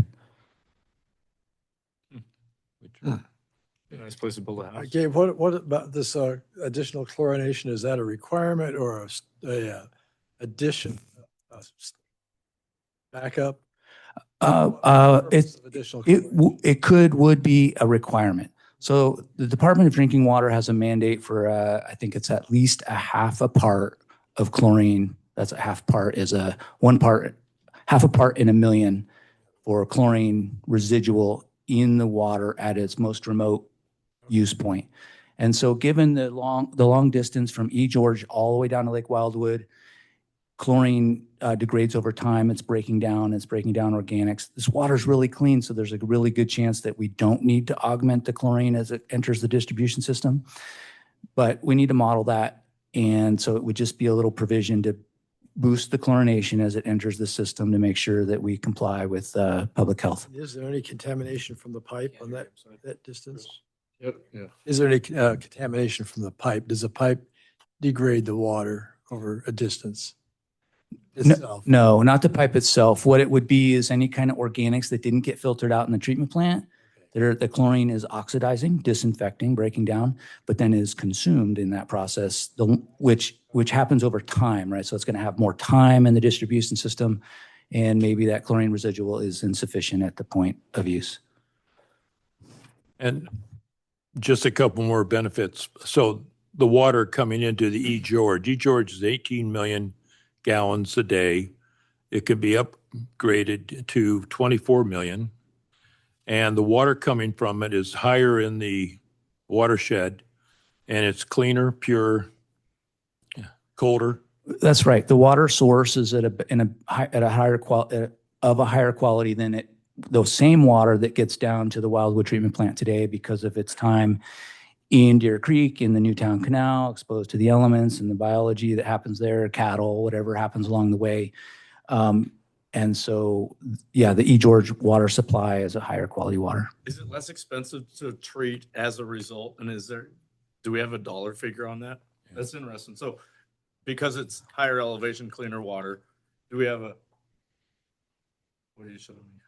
Well, this is pipeline. With the backbone. No, I understand. I'm just wondering, the million gallons to treat the cleaner water up high, is there an additional cost to treat it at the lower elevation? And do we have? If you were treating a gallon of really clean water versus a gallon of okay water, as the Wildwood and E. George plants are, I think it would be very difficult to measure the cost difference, but the water quality coming out is more consistent. There probably is a little cost savings in there somewhere, just in terms of reliability and effort to treat it, but hard to discern. Same process, yeah. As far as this line goes, do we know how long stagnation is what I'm worried about? Do we have any idea of the time to travel here, and if we get to a stagnation point, or do we have blow-offs, or are we gonna have to have routine maintenance of flushing these lines or anything like that? I don't have that number off the top of my head, but I believe our engineering team said that at the most it'd be about a day. And that was actually one of the concerns with building it in 10 segments, is that it was going to come to a dead end where it wasn't used all year, and then you're going to have a pipe full of a slug of water that is aged and stagnant, and you really need to discard before you bring clean water through it to the next segment. And so, anyway, your question parlays into how old is it, how much chlorine residual is there, and that's why we might have a chlorine residual feed station at the end. We are running another backbone extension pipeline. To Lake of the Pines. Yeah. Lake of the Pines, yeah. And that's worked out very well. Yeah. So Without supplemental chlorination. It does, right, okay. Yeah, there's a little house down there. yeah. It's a little shed. So we have experience of operating them in yeah, it's not new territory. Right. No, this provision of supplementing the residual chlorine is not, Yeah. we're not breaking ground on this. Yeah. No, it's yeah. Well, you guys know how I feel about it. Yeah, well, so let's look at the numbers. All right, so last year we had the Wildwood study with a consultant helping on the treatment plant, and then we dusted off the pipeline cost, which back in the day were high, as you'll see today, and they're still high. They're a little higher because we've escalated them through time. But the treatment plant cost came up quite a bit when we actually got a consultant to dig into the details. It wasn't just the cost of buying a new package plant. It was all the site work, electrical, civil, piping, et cetera. There's some temporary facilities to build the new treatment plant. If you've ever been out there, it's in some steep topography. And so the concept was to have a rented basins for treatment during construction. So there's some, they added up all the costs is what I'm trying to say. And they in total are higher than had been presented to this board historically. I think there was like as low as 9 million, which was very attractive. And now they're pushing 29 million. So in these two columns here, we jokingly are calling the E. George Lake Wildwood project the Egla-Wewo pipeline. I'm going to put that in the record for fun. I was protesting the BEP. All right, but here, the top row here is the pipe or the treatment plant base project, 31 million versus 29 million, super close. The pipeline also has the PRV stations. If I can point here again. Now the pointer doesn't work. Oh, no. The pressure reducing stations at 3.9 million. The treatment plant also has the Deer Creek diversion component that if we're going to replace the plant and meet its capacity, we need to replace that diversion. That's the 1.8 million. And you end up with a capital project of 35 for the pipeline and 31 for the treatment plant. Within our ability to estimate, these are not that far off, 10% off. And, I do have some comments I'll make on the quality of these cost estimates in a minute compared to our earlier discussion about budgets and change orders. And we'll talk about that. Pointer's not working. All right. So the annual O&M from our team right now is about 400,000 for the treatment plant. That came from our accounting books. And when I talked to our operations team about running this main, except for visiting the pressure reducing stations, once a year or as needed, for service, there's not a lot of O&M on the pipeline itself, hence the 10,000 here, which sort of was speculated maybe to be high, but it's going to need something, right? And then you'll see the bottom two rows here, 100-year O&M present worth. No one looks at a project and makes a decision based on a 100-year outlook, but I did this for two reasons. One reason, I'll say one reason. To be able to compare the life cycles of these two projects. So if the treatment plant is 50 years, but the pipeline is 80, 90, or 100, how do we compare these two alternatives when one lasts so much longer? So if roughly the treatment plant's 50 and the pipeline's 100 years before components need to be replaced, then effectively we could have two treatment plants matching one pipeline to really look at a total present cost. So the first row there, second from the bottom, is just the simple present worth cost of O&M, operation and maintenance. You can see the math there is 40 million for 100 years of O&M at the current rate. Those are present dollars. I've really presented all the numbers here as present worth dollars, even though in 50 years it's going to be more than 400,000, right? But the time value of money right now is really static. Our investments are about 5%. As you know from the rate study workshops, our cost of inflation is about 4%. We talked about 5 or 6%, meaning that $100 today, if you invest it properly, is still going to only buy $100 worth of product tomorrow. And so I just didn't try to do any time value of money exchanges here. These are all present worth numbers. And so when you include the capital and 100 years of O&M at present worth numbers, you see the 38 million versus the 100 million at the bottom, total present worth, present dollars presented there. Two questions. Go ahead. Since we're looking at this 100 years down the road, stuff like that, and I see the cost of the pipeline is 31 million, I'm assuming you've already considered, and the operation maintenance, you've already considered cathodic protection, all of the stuff that's needed to get through there and make sure it lasts 100 years. Is that correct? That's in the estimate. Yeah, we'll talk about the estimate a little bit in a minute. So taking these numbers and looking at them graphically, again, I can make the point that these are all present worth dollars by showing that over on the left, we have $31 million for the treatment plant, which is the darker blue line below on the left ordinate there. Thank you, Chris. And then over at 50 years where we have a second water treatment plant, it's the same $31 million. In 50 years, it's going to be $100 million, right? We know that. But in terms of today's buying power, it's just the same price. And so the sloped line of the treatment plant, which is the darker blue line, basically is the $400,000 per year, every year, forever. And then to match life cycles with the pipeline, which is going to be closer to 100 years, you can see that disparity. I mean, just trying to graphically illustrate the present worth value of a pipeline versus a treatment plant. And the substantial difference is the operating cost, right? And it's just every year, forever. Gabe, on that point about the operating cost, what is this factor in, and or does it require more staffing of E. George to produce this additional water? I asked that too, and the answer I got was no. It's not Yeah, substantial. In other words. it's not substantial. There's there if we don't have to staff treatment plant down there. Right. If we did have to augment staff at E. George, then we would want to include that in the operation of the pipeline to have a fair apple-to-apple comparison. But the operations team basically said, hey, we run the plant now and push more water through it. It doesn't change very much. There's not very much pumping that might incur more energy. Little bit, tiny bit. Yeah, less labor associated with not operating the Lake Wildwood plant. And my second question, if we does the $100 million, there it is, these final costs include the interest on bonding the money? No, these are just straight capital and O&M cost. We could add that on to look at that also, right? Well, but that would apply to both of them. So I just sort of said they cancel out. It does apply to both of them. It's currently in the rates as a either or, which does include debt issuance over those rate terms. Okay. To that, I just had an aside to you. I was going to thank you for the present worth dollar and the getting us out of the speculation about the future of dollars and the value. So I know we can get lost in that conversation. So thanks for keeping that. You're welcome. And I get lost too, which is why I didn't do it. Yeah. Yes. Oh, I know.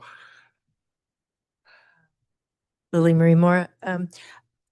Won't the E. George need to be updated in this, on these lines if we're going to 100 years or, we put in the pipeline, I get that. We get rid of the Lake Wildwood treatment plants, but the E. George will age also. And won't we need to budget for the E. George to be updated in 50 years or whatever? I don't know what its life cycle is. And then I'm a little concerned about the Mussel thing. Will the Mussel thing be more of a problem in a pipeline than in an open ditch like it is with Newtown? And again, maybe those are, we can't figure all these things out, but to your first question about having to work on and replace E. George over time, absolutely. Good question. But that applies for E. George whether or not we connect Wildwood. And so I left it out. That it's going to require attention over time already. And then, I understand the plant to be in pretty good condition right now. I don't know when we might need to implement some upgrades. Chip, can you help me?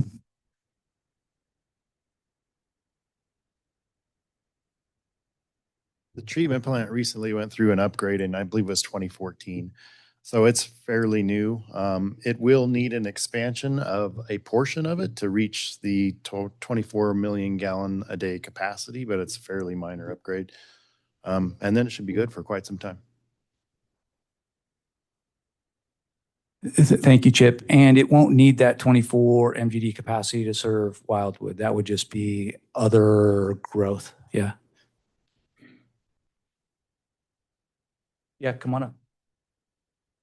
Yeah, I'm Mark DiMartini, and my concern here, I like to see things as efficient as possible, and I appreciate staff's clarification that the Personini pipe drop has nothing to do with the Newtown Reservoir.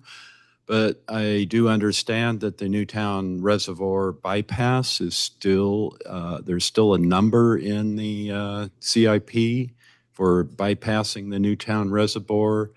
And that brings up a lot of concerns here in budgeting. I firmly believe that that will be a very expensive project to do by the time the full environmental EIR is completed and all the issues are addressed and the mitigations.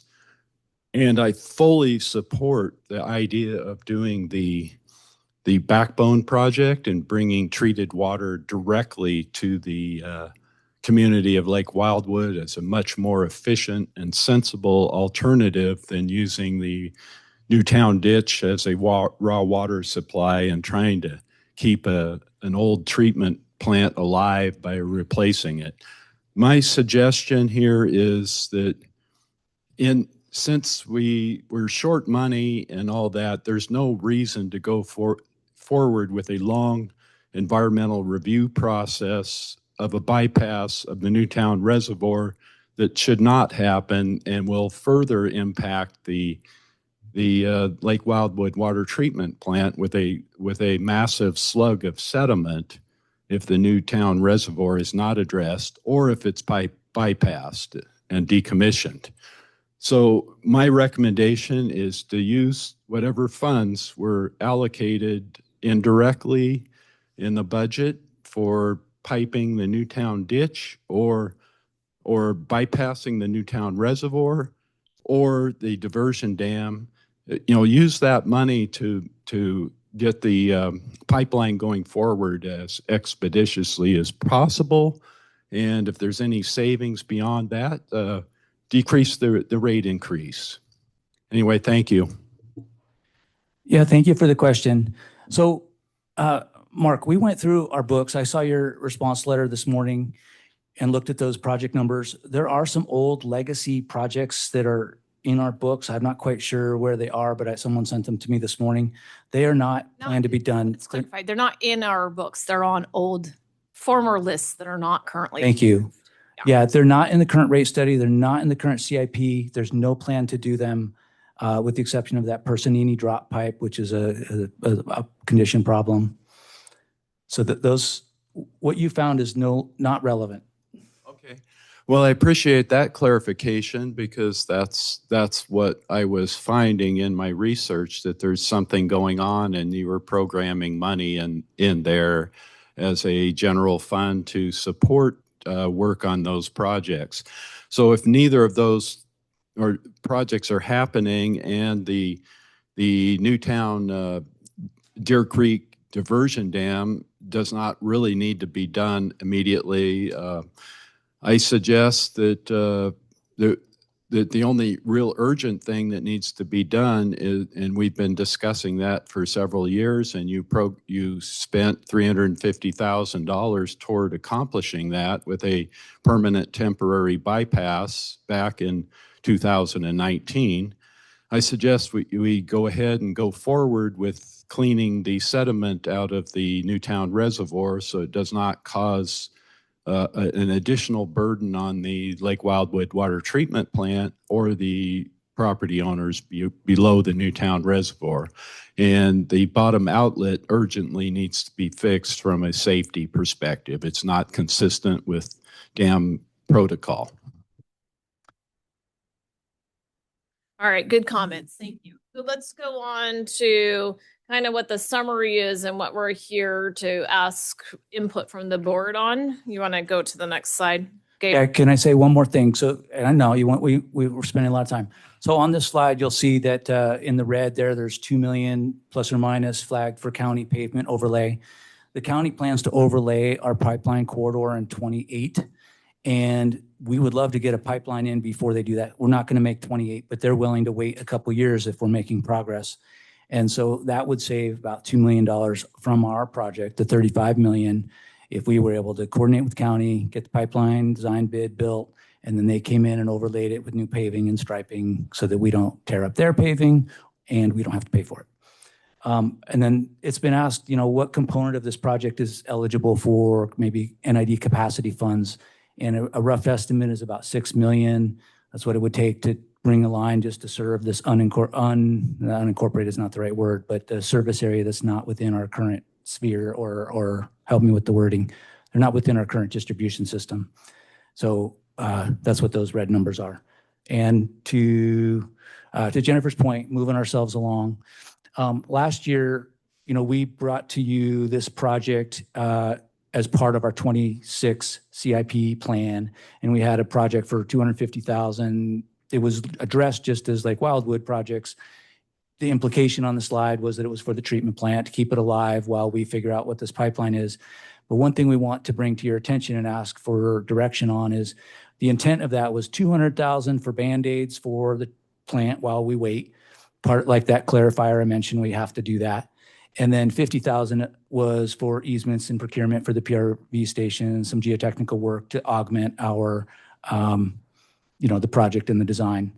And so that's we're asking for your direction to tease the 250 apart, or just tell us, hey, whatever is needed as needed for the Wildwood project. So I mentioned the paving there. I'm okay. The throwaway there, I don't mean to sound derogatory about those proposed clarifier improvements. They are needed. We need that capacity in a reliable fashion, but they will be short-lived either way if we replace the plant or we build a pipeline. So we want to minimize those expenditures that aren't part of our long-term solution. Yeah, so the first bullet is just asking your direction to tease apart the $250,000 budget that we've allocated yearly to support either or both of the facilities. Request direction to expedite our progress on the pipeline and try to coordinate with the county and capitalize on that $2 million for paving. And then the goal is, we've had a lot of estimates that have been brought to you over the years, some of your predecessors. And the goal is to hey, let's bid the pipeline and then we'll really know what it'll cost. Question, we've got 29 versus $31 million for the system, if you will, or 35 versus 31. If we've saved 2 million on the paving, we have $6 million in capacity funds. Do we also have the ability to service more customers in a confined area, which makes it more profitable for us by putting this pipeline in? Yes. So the ability of connections within the soft service areas that don't currently have access to treated water, that allows us to be able to utilize capacity funding, which is a good thing for our ratepayers. Additionally, on a long-term basis, the addition of more treated water ratepayers always helps the whole base, right? Because there's more people paying for the costs. That has to be balanced with the length of the pipe. But as Gabe has demonstrated through his presentation, there is there is much higher long-term costs associated with the long-term operation of a treatment plant than the pipe. The second question is easements. What do we not have all the easements we need right now, or what do we need to get, and what's the likelihood of getting those? We thank you. Thank you for that term, soft service area. That's what I was fishing for. We need 9 easements, and we've coordinated with 6 property owners already, and they are amenable to selling us an easement. 3 of them we haven't made contact with yet. They're just non-responsive, so we have to figure out how to get to them. And then we also need, I believe it's, excuse me. Start digging, yeah. And then we also need 7 pressure reducing station sites where we like to procure the land. It's not an easement. We want to own a little plot. And one of them we already own down by the Twin Cities Church. One of them's with the City of Grass Valley, and they're amenable to selling it. And the other 5 we're still making contact on. That's part of, we want your direction to just move that way. And do we have a wild guess about the soft serve area, the potential hookups in that area? Is there No, No, it's that's really hard to, that's really maximum of 6 million worth. So 6 million worth, $6 million worth of connection fees. so That is that 6 million up there, not, you wouldn't get in addition to that. Is that correct? Yeah, so the $6 million is an estimate of the amount of connection fees we could collect if parcels within the soft service area connected. So Is that a best case? that is best, that's maximum case. So how capacity fees and connection fees work as that fund can pay for new capacity projects, but it gets reimbursed by capacity fees that get paid in the future. And if I understood correctly, a lot of the soft serve area, like a McDonald's ice cream, a lot of that soft serve area is having water issues right now. And It would be a very great benefit to Penn Valley Rough and Ready to receive treated water. thank you. With the pressure treatment stations, is that a little thing? Is that a big thing? Is that budgeted in this? Do we have to pay for the easements? Anyway, is that all budgeted?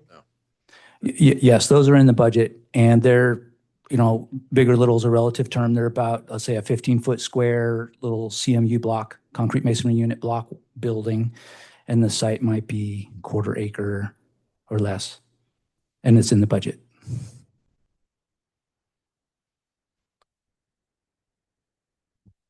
Go ahead. We're looking for direction. I like let's move forward. I think the less moving pieces is smart. And I would say that knowing what this is going to cost is going to be very useful. And I'd be really supportive of chasing down some dollars to help us pay for this. I think the USDA maybe has some rural development monies that we could tap into, but let's try to do this. I'd like to at least know what it's going to cost and then find somebody to help us pay for it. I would like to see it move forward if we could, yes. Oh, I'd like to see it move forward if we could. It sounds like a better way of operating. Yeah, and just one point of clarification, most everybody probably already understands this, but this would be funded entirely by the treated water ratepayer class. Either project, whether it's the BEP or the treatment plant.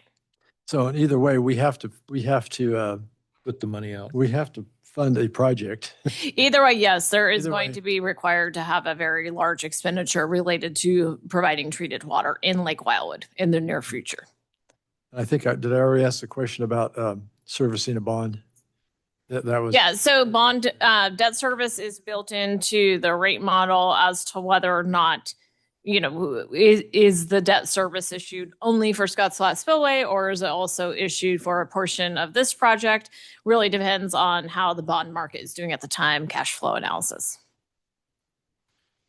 So Do we need to make a motion or? This direction. It's a workshop. We're just looking for a general head nod. So I heard an agreement from Director Fowler on the Move forward on pipeline. Okay. Exploratory. I agree. Okay. I agree. I'm going to Disagree? just add a little bit. I was like, there's no way you're disagreeing. He's been obsessed with this project. I would also like to hear what you guys are thinking from Lake Wildwood. What might be your preference, but your presentation to the Resilience Project last week was excellent. Out of that, I think you solidified the paving agreement with the county. The 6 million we already have in the bank but can't use. This is a great project to use it. The $800,000 that would go for hydrants all the way down the line. The fire chiefs have already kind of said they'd help and maybe get more money because of the increased capacity for fighting fire. The economic development in Rough and Ready cannot be understated. It's huge. Right now, they no treated water, and it's only one business going on down there, and this would really help. One thing in the original plans was that there was also going to be an easement for evacuation route, not a road to get in and out of Lake Wildwood, but an evacuation route right up Rough and Ready Road into Rough and Ready Highway. And I assume that's still in the plans, because we'll have the easement for that. And then also, does that also mean that the fire trucks from Rough and Ready can go right into Wildwood on the backside? Because that would save time. I think we'd have to report back on that. I'm not very knowledgeable about that comment. So I haven't heard that one before. yeah, I haven't either. Stump Jen. It's a good idea. I'm According stuck. to the map, it's a pretty good idea, but that's It like is. pretty far afield, isn't it? Yeah, that's a little bit of a challenge for us to fund something like that with ratepayer funds. But if it happens to be a usable, we're not going to complain if someone uses it. It was all part of creating, flattening out and getting the pipe in. What it would have is a doable, not a road to be used, but an evacuation route only. And it would just be there and I don't know. We can talk to the county and see if there's any interest in coordinating some type of project. It is very challenging for fire vehicle access. They do require a very thick structural section with any allowed road. So, but it's something we can look into. But just to clarify, we would be unable to use our ratepayer funds for a project of that type. But if it has a dual use and by happenstance, that's great. To piggyback on that, does the fire district or somebody have money to pay for those hydrants? Or would we have to pay for them? That was my question. The fire chief, They don't have money to pay for have- them, don't but have they're money. willing to help us find money. they have access. Okay, good. So are they included in the project? Because I know that we've been all over the map with fire hydrants and funded them for a long time ourselves. Hydrants are in there. They're in there. Okay, this is good. 800,000 for, Or the hydrant, that's already So if we planned and budgeted. So if we get money to recover that, this dollar amount comes down by 800,000. there's another 2 million for future hookups, correct? Which could be current hookups. Okay, I think what you're commenting on, you and I talked offline about service branches off the project for these future hookups that are going to be included so that some future user doesn't have to come cut up the road and tap the pipe. Yes. Yeah. It's a couple $1 million for service Chris, laterals. you guys, and you have any comments or thoughts? Hi, good morning. I'm Chris Boyd, the general manager at Lake Wildwood. Thank you for letting us sit in on the discussion today. So not so much an input. This is kind of our first cut at this as well. But, obviously our members are interested in the highest quality water and the best service. And you're the experts to determine really how best to do that. But, I know that I think want to plan perhaps this discussion within Lake Wildwood. I think we're maybe trying to set up a town hall for this discussion, right? So we'll connect and do that. I know, and it's been brought up maybe in earlier comments about, I understand there's been kind of a recent communication from the district to your ratepayers, including our members, about perhaps a pending rate increase. So, and maybe you can answer that now, but a pending question will be is there a nexus here? I'm not sure that there is or not, but it sounds like we're very early here. We still got to determine costs, particularly on the pipeline piece, and doesn't sound like you really know where you are quite yet. But we're here to work together and particularly to help with the communications on the Lake Wildwood side, and would appreciate finding a way to be part of any of your communications or work groups, and making sure that we can help with our members and talk to them about what's happening and help all of you do that. So we appreciate the partnership, but I know we'll have more input on this as you develop more information. Thank you. So this project is built into the rate model. The proposed rate increase for treated water customers is essential to funding this project. I was saying that this particular project is built into the proposed rate model, and the proposed rate increases for treated water customers are essential to funding this project. Yeah. If I could ask for one point of clarification from the board, Director Fowler, you said you wanted to explore this, but the direction we would like is to actually spend a little money. Yeah. I want to encourage you to tease it out. And buy some easements and property. Yeah. We can't bid it if we don't own the property. Thank you. So we will continue with the good work that Gabe has done. Thank you, Gabe, for really diving back into this one. Yeah. And this would be a good thing for the district in the long run. So I am excited that we've been able to find a way for this to happen, even though part of that excitement is based off of another really high cost estimate that came in for the treatment plant being redone. Of course. So we will report back to the board when we have more progress made. And Mr. Boyd, we will reach out and set up a time to come out and meet with you. 5 minute break. Mr. Chair, I propose a recess. We will take a short recess before our next Gabe, item. thank you. Thank you all for coming. We're back in session. We're going to item 5B, hydroelectric dam safety. Morning, Peter. And Hey, good morning, Peter Wade, Director of Power Systems.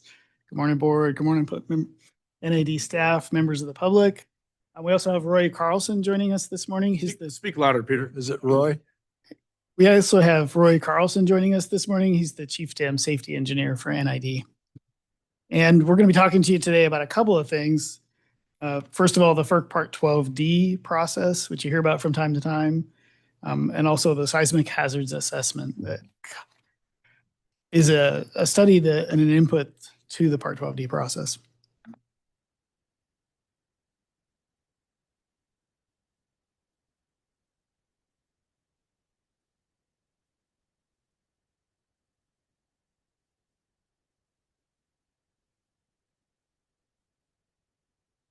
Yeah, so we're going to talk through where the FERC Part 12D authority comes from, the process, the potential failure modes assessment, the PFMA, the level 2 risk assessment and the results of that recently. And then we're going to speak about the seismic hazards assessment, the SHA, the methodology, the scope of work completed and future work from that.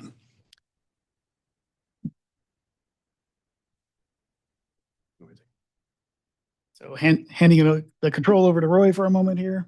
Yeah, again, my name is Roy Carlson. As of about a year ago, I'm NID's Chief Dam Safety Engineer. I'll go a little bit into the FERC Part 12D authority.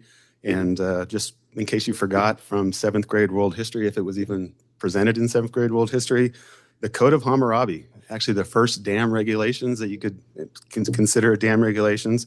It was recognized as one of the earliest and most organized legal codes. It had 282 case laws. A lot of the principles of those case laws were an eye for an eye. So and there are actually 3 of those case laws that related to dams and dam failures. It was an agricultural society.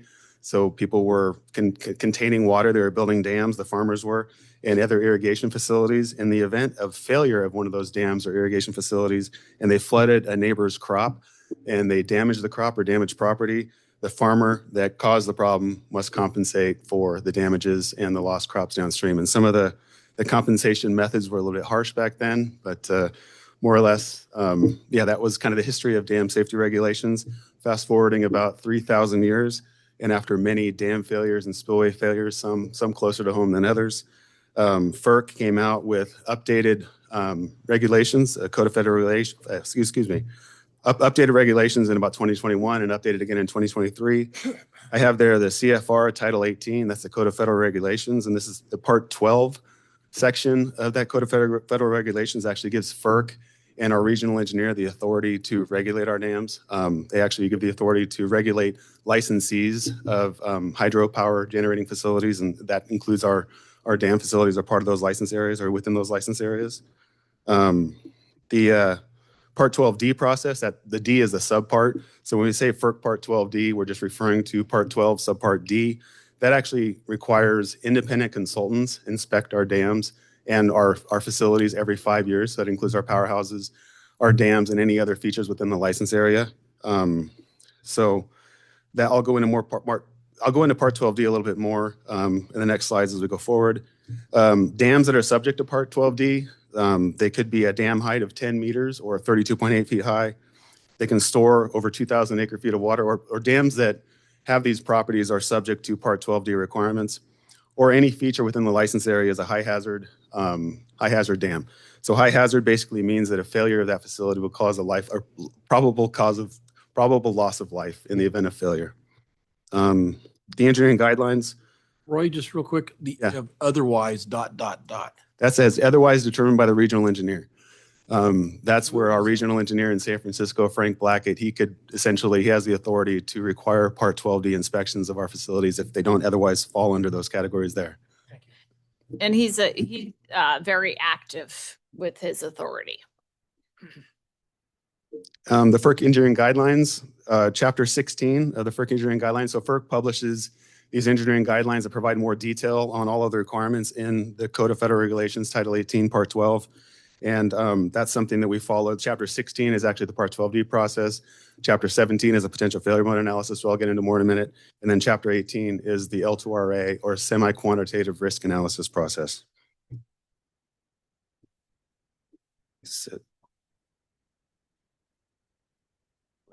Where do I go? Okay. Part 12D process real quick. So this is a multi-year process, if I keep calling it process, sorry. The schedule, or actually the reminder letter, or the schedule is provided to FERC. They send us a letter 18 months in advance, and I'll just try to insert where we are in some of these processes. We just recently received letters from FERC requiring Part 12D inspections of facilities that, it's Scotts Flat. Let me see which ones. Sorry. Sawmill, Fauchery, Scotts Flat, and French. And those Part 12 inspection reports are due March 1st, 2028. So the process is actually starting now. And there's two different inspections that are required. One's a comprehensive assessment. I'll get more into detail on that. And the other is a periodic inspection. The process just continues on. Once we get those notifications, we're required to seek an independent consultant. So right now we have HDR on contract for the next few years, and they are providing the independent consultants to conduct these inspections for us. We have to prepare an inspection plan, and that has to be submitted to FERC and approved by FERC. It has to be submitted to FERC 180 days prior to the inspection, and FERC reviews that and provides comments and has to actually approve our IC team. The IC team has to have a certain amount of dam experience. It's actually in the code. It has to have 10 years of certain types of dam experience. They have to have the expertise required to assess the features that exist at the dam. So if it's a concrete arch dam, you need structural expertise, geotech for an earthen embankment dam, things like that. The pre-inspection preparation report, this is actually due 30 days prior to the inspection. We perform the site inspection, conduct potential failure mode analysis. This is where the periodic inspection and the comprehensive assessment start changing a little bit or differ, is that the failure mode analysis and the level 2 risk analysis are only required for comprehensive assessments. The comprehensive assessments also go into a little more detail, but the main difference is just those two activities occur only for the CAs, or the comprehensive assessments. And then the last part there is the plan and schedule to address recommendations. So each Part 12D inspection report, when we receive it, there are recommendations, and recommendations in the FERC world are more basically mandates, unless we can prove that the action doesn't need to occur. So in other words, we get these recommendations from our consultants in these Part 12D inspection reports. We have to submit plans and schedules to FERC within 60 days of receiving that report or filing that report. And that basically tells FERC, what is our plan to address this recommendation, and what is our schedule? When do we plan on submitting something to FERC, or when will that recommendation be complete? Here's more on the process. Sorry. Again, I hit a little bit on it already, like where we're at, like we've already received. These are tables right out of the engineering guidelines, and it differs a little bit, like I said, for periodic inspections and comprehensive assessments on the right. Essentially, we received that notification from FERC that an inspection is required. That's 18 months or more than 18 months in advance of the due date of the report. We have an initial coordination call with FERC. We basically prepare an inspection plan. Well, that's actually done. Anyway, so there's a lot of processes. I was just going to describe. We just recently submitted, if we jump to the bottom, submitting the inspection report. We just recently submitted the inspection report for Jackson Meadows, Jackson Lake, and the Bowman development. That was due to FERC on March 1st. I'm in the process of preparing the plan and schedule to address those recommendations. And that's due to FERC by the end of this month. We also actually tomorrow, we have a comprehensive assessment report review meeting with FERC related to Jackson Meadows. So that'll include FERC representatives, likely Frank, and the independent consultants will review the findings and recommendations from the Jackson Meadows comprehensive assessment report that was submitted a month ago. We just received, like I said, the notification that the inspections that are due on March 1st, 2028, we have to schedule an initial coordination call. And then the other thing is we actually are preparing for inspections this year for reports that are due March 1st, 2027. So we're in the process of developing with our consultants the pre-inspection preparation report for submittal to FERC within 30 days prior to the inspection. The typical inspections occur in June, July, and August. Yeah, go ahead. Are these recommendations public information or are they under Patriot Act type stuff hidden? We typically, CUI. Yeah, it's typically confidential information for security purposes. What I thought. But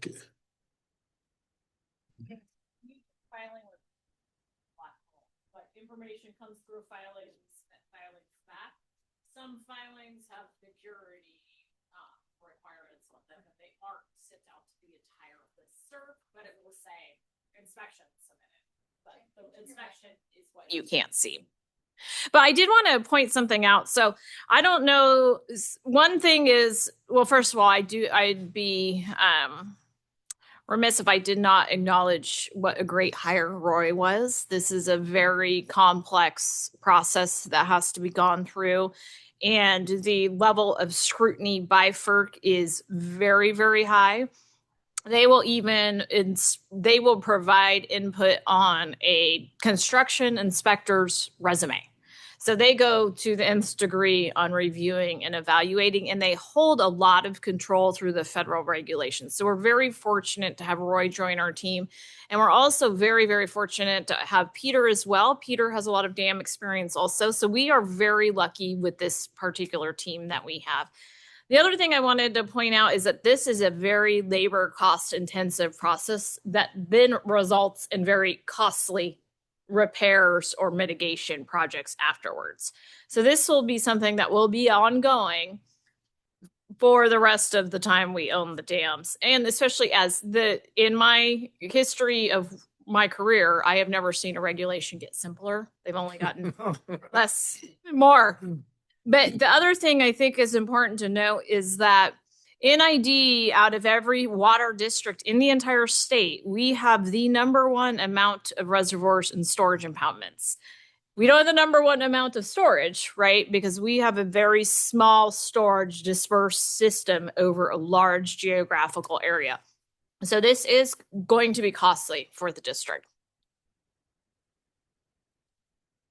Next slide shows the, sorry, this doesn't work.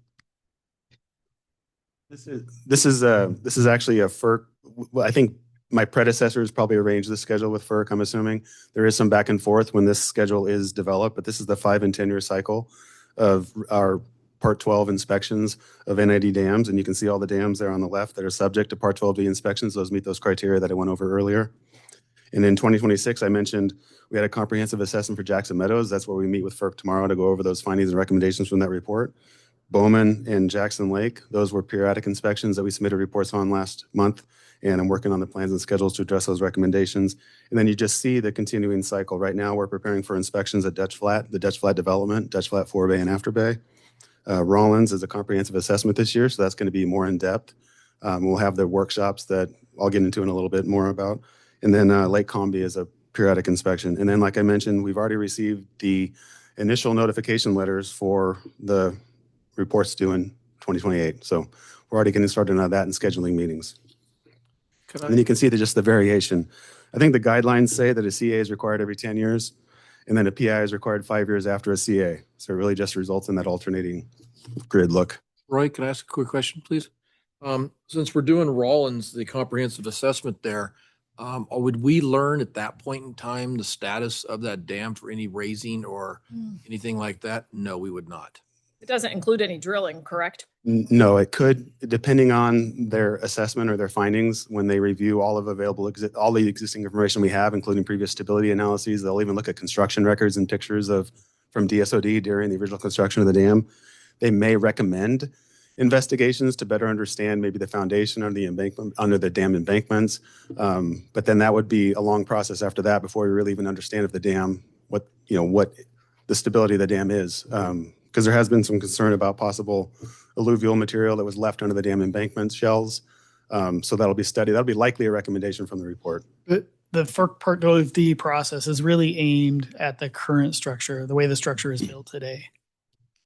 Now, the two challenges associated, or 2 points of analysis that would have to be completed in order to raise that dam, would be a more thorough core analysis and then the probable maximum flood level.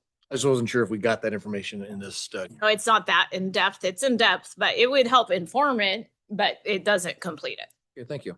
So I just have a comment. I continue to be shocked. I don't know why I'm perpetually shocked at the layers of bureaucracy that we have to deal with.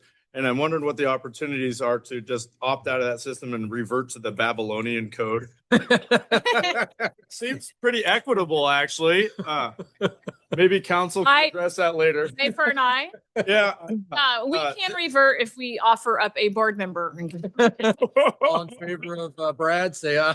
It's so I appreciate your ability to negotiate these bureaucratic processes. It's just it's so onerous and so expensive, and our ratepayers don't get the benefit of this expense that we have to spend satisfying these bureaucrats. Well, they don't appreciate it. That's Yeah, it's a difficult point of communication with the ratepayers because it is so complex and it is so intensive over a period of time. It's hard to articulate exactly what this costs us. On the flip side, and the regulatory agencies would say, and correct me if I'm wrong, Peter, but a dam is a high-risk dam if it has the ability to kill just one person. Yeah. So they take a very careful look at high-risk facilities in order to prevent the loss of life. And Is that correct? True. That's true. Yeah. is there a sweet spot? I mean, you can have billiards bar, 1,000,000 acre feet storage, or you can have Fosha-Reef with just under 4. Any dam easier to analyze, less costly to analyze? You would rather have the 1,000,000 acre foot reservoir any day of the week. Well, I understand per acre foot, it's going to be. Have less regulatory oversight. Yeah. The level of analysis we do for a small dam that is high risk is the same level of analysis they do for a large dam that is high risk. So that was my question. Yeah. So our kind of deficiency or con, I guess you would say, is that we have so many smaller facilities as opposed to one mega facility.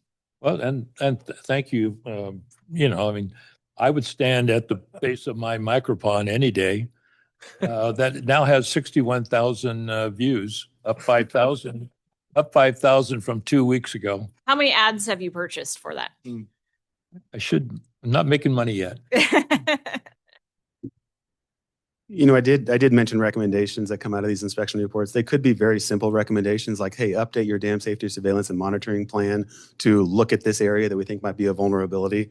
It could be an investigation. It could be a structural analysis of a component that hasn't been analyzed before that they're just brought up as a potential concern. So there's things that, and it's not that simple either, because there's a whole risk process that goes with this. So there are, with the CAs, with that risk process, and I know Peter will get into that more, there is a risk-based decision or risk-based priority, I guess, to the recommendations that are provided. And they don't make recommendations unless there is a risk associated with that potential failure of that component.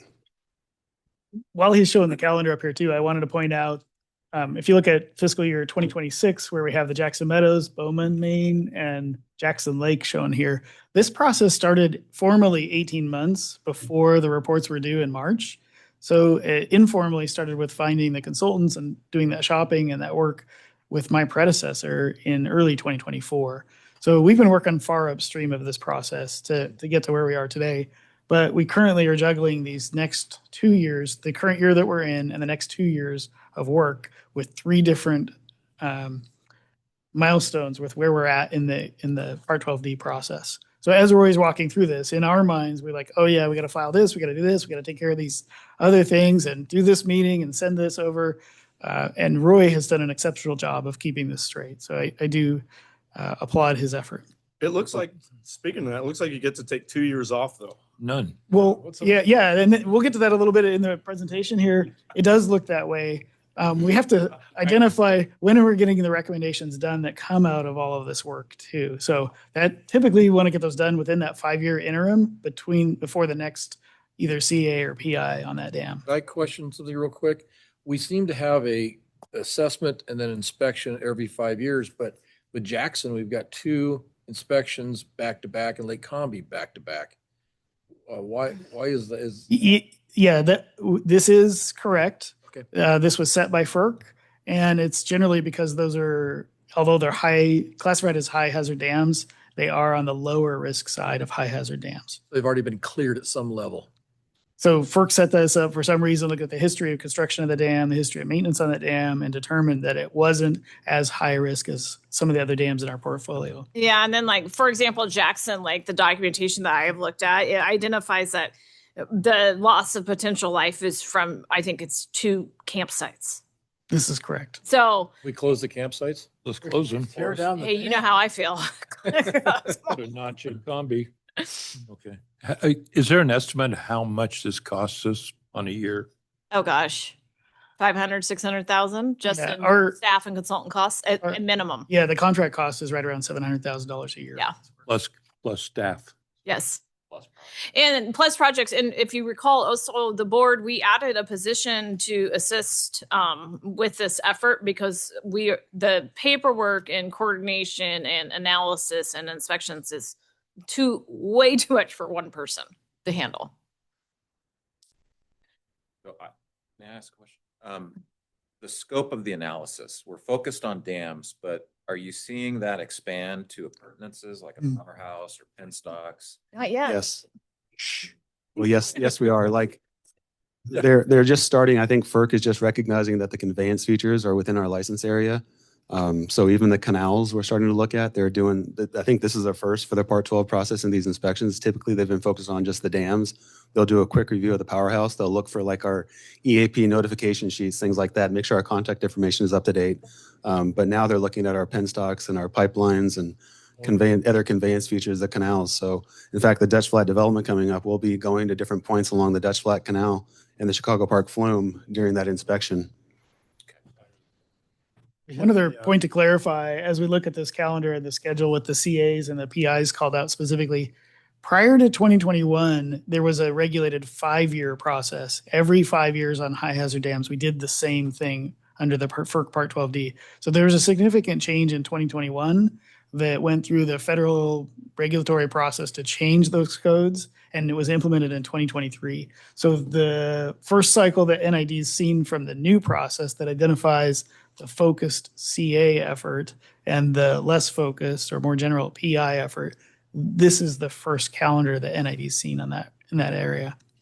Yeah, and one thing to note, I should have stated this earlier, another huge positive of having both Peter and Roy on our team is that the district is required to have an identified dam safety engineer.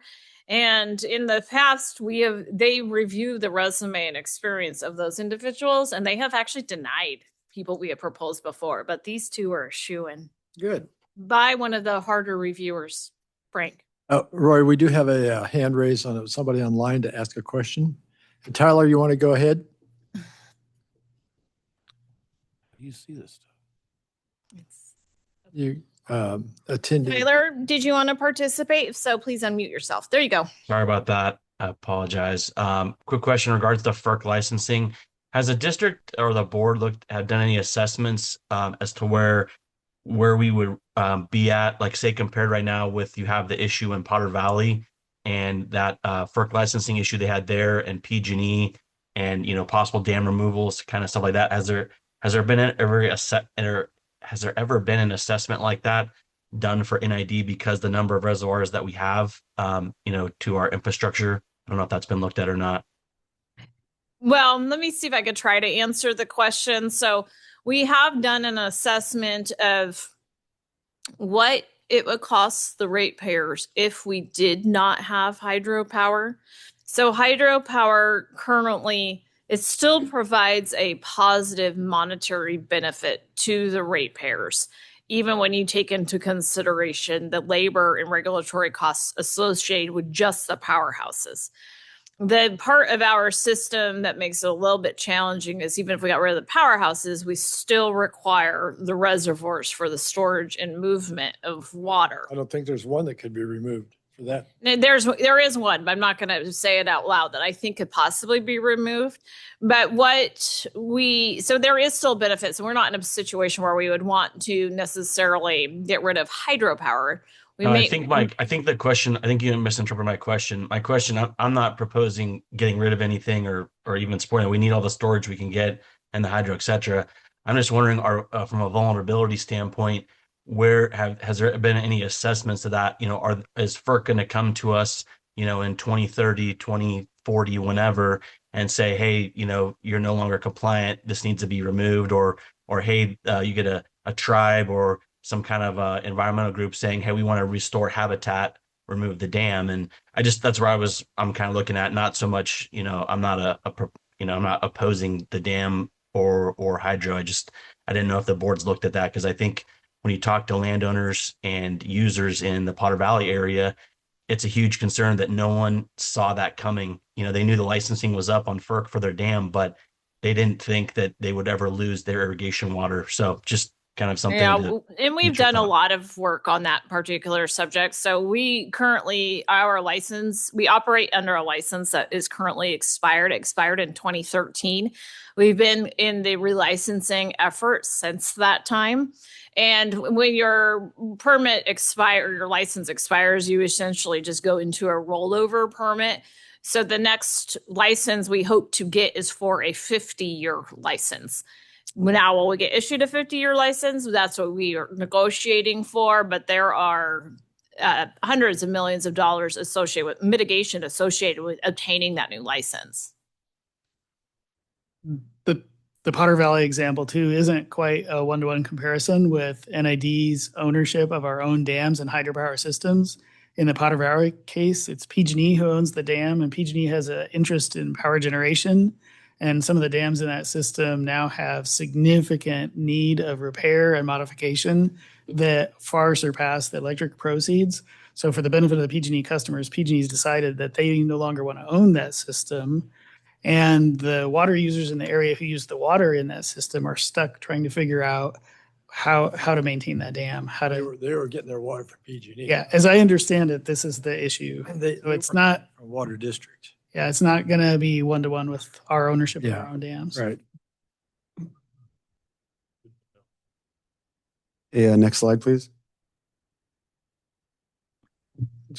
I'll try to go through these slides pretty quickly. The potential failure mode analysis, or PFMA.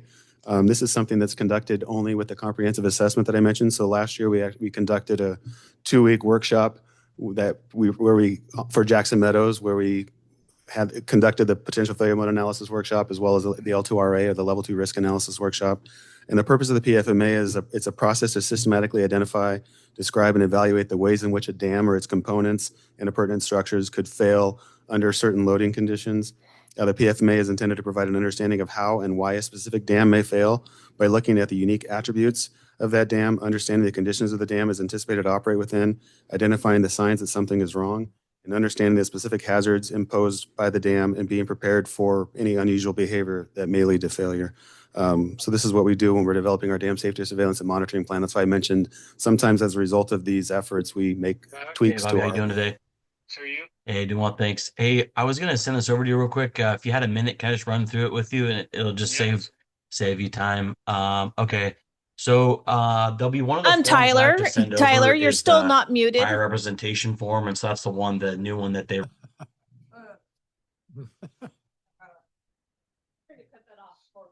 Heard something we don't want to hear. Yeah, we don't want to.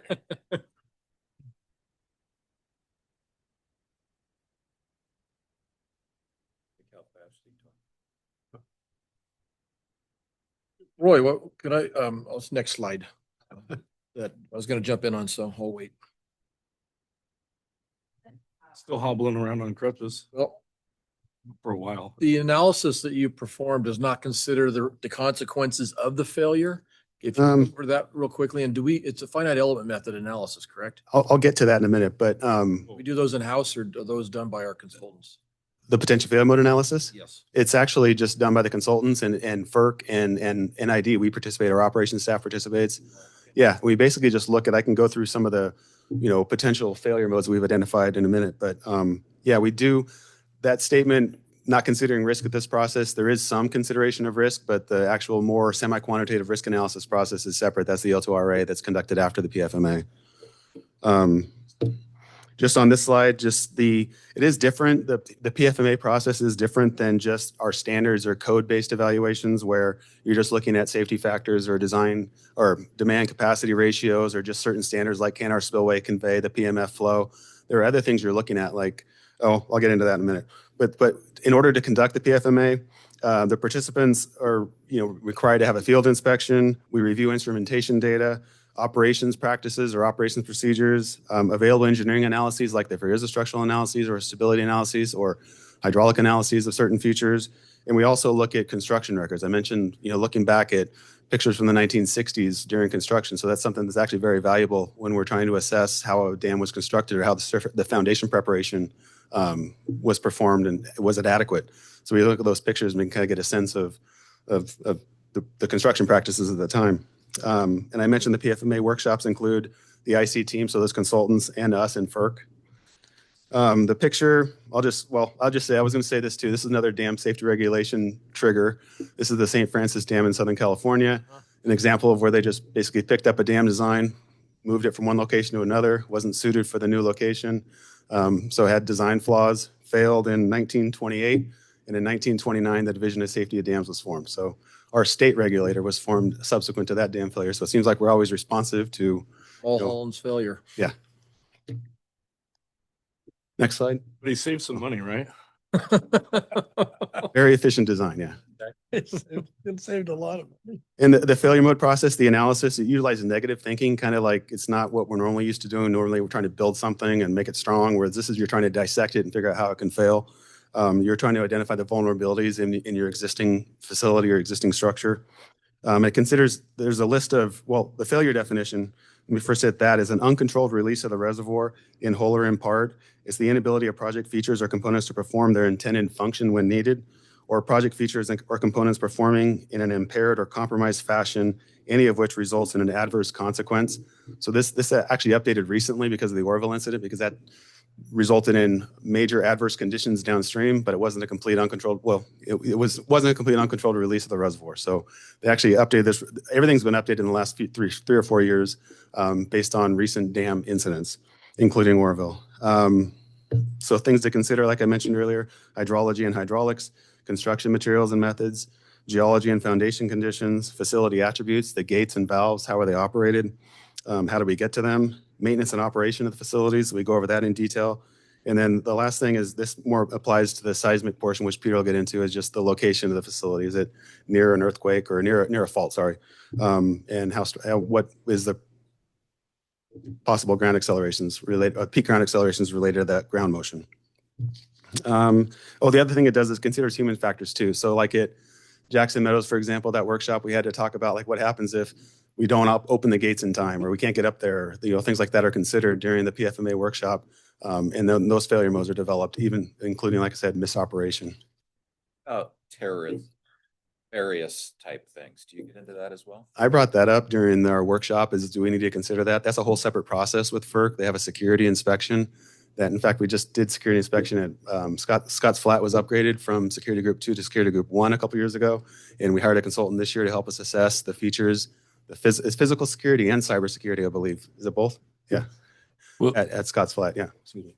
You think it's going to lead to fencing off all dams? It could be an end result. No more recreation. Sorry, Mike. The dams or the lake too.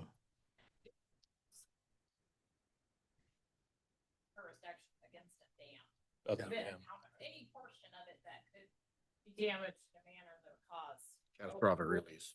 Yeah. So some options instead of fencing are 24-hour camera surveillance.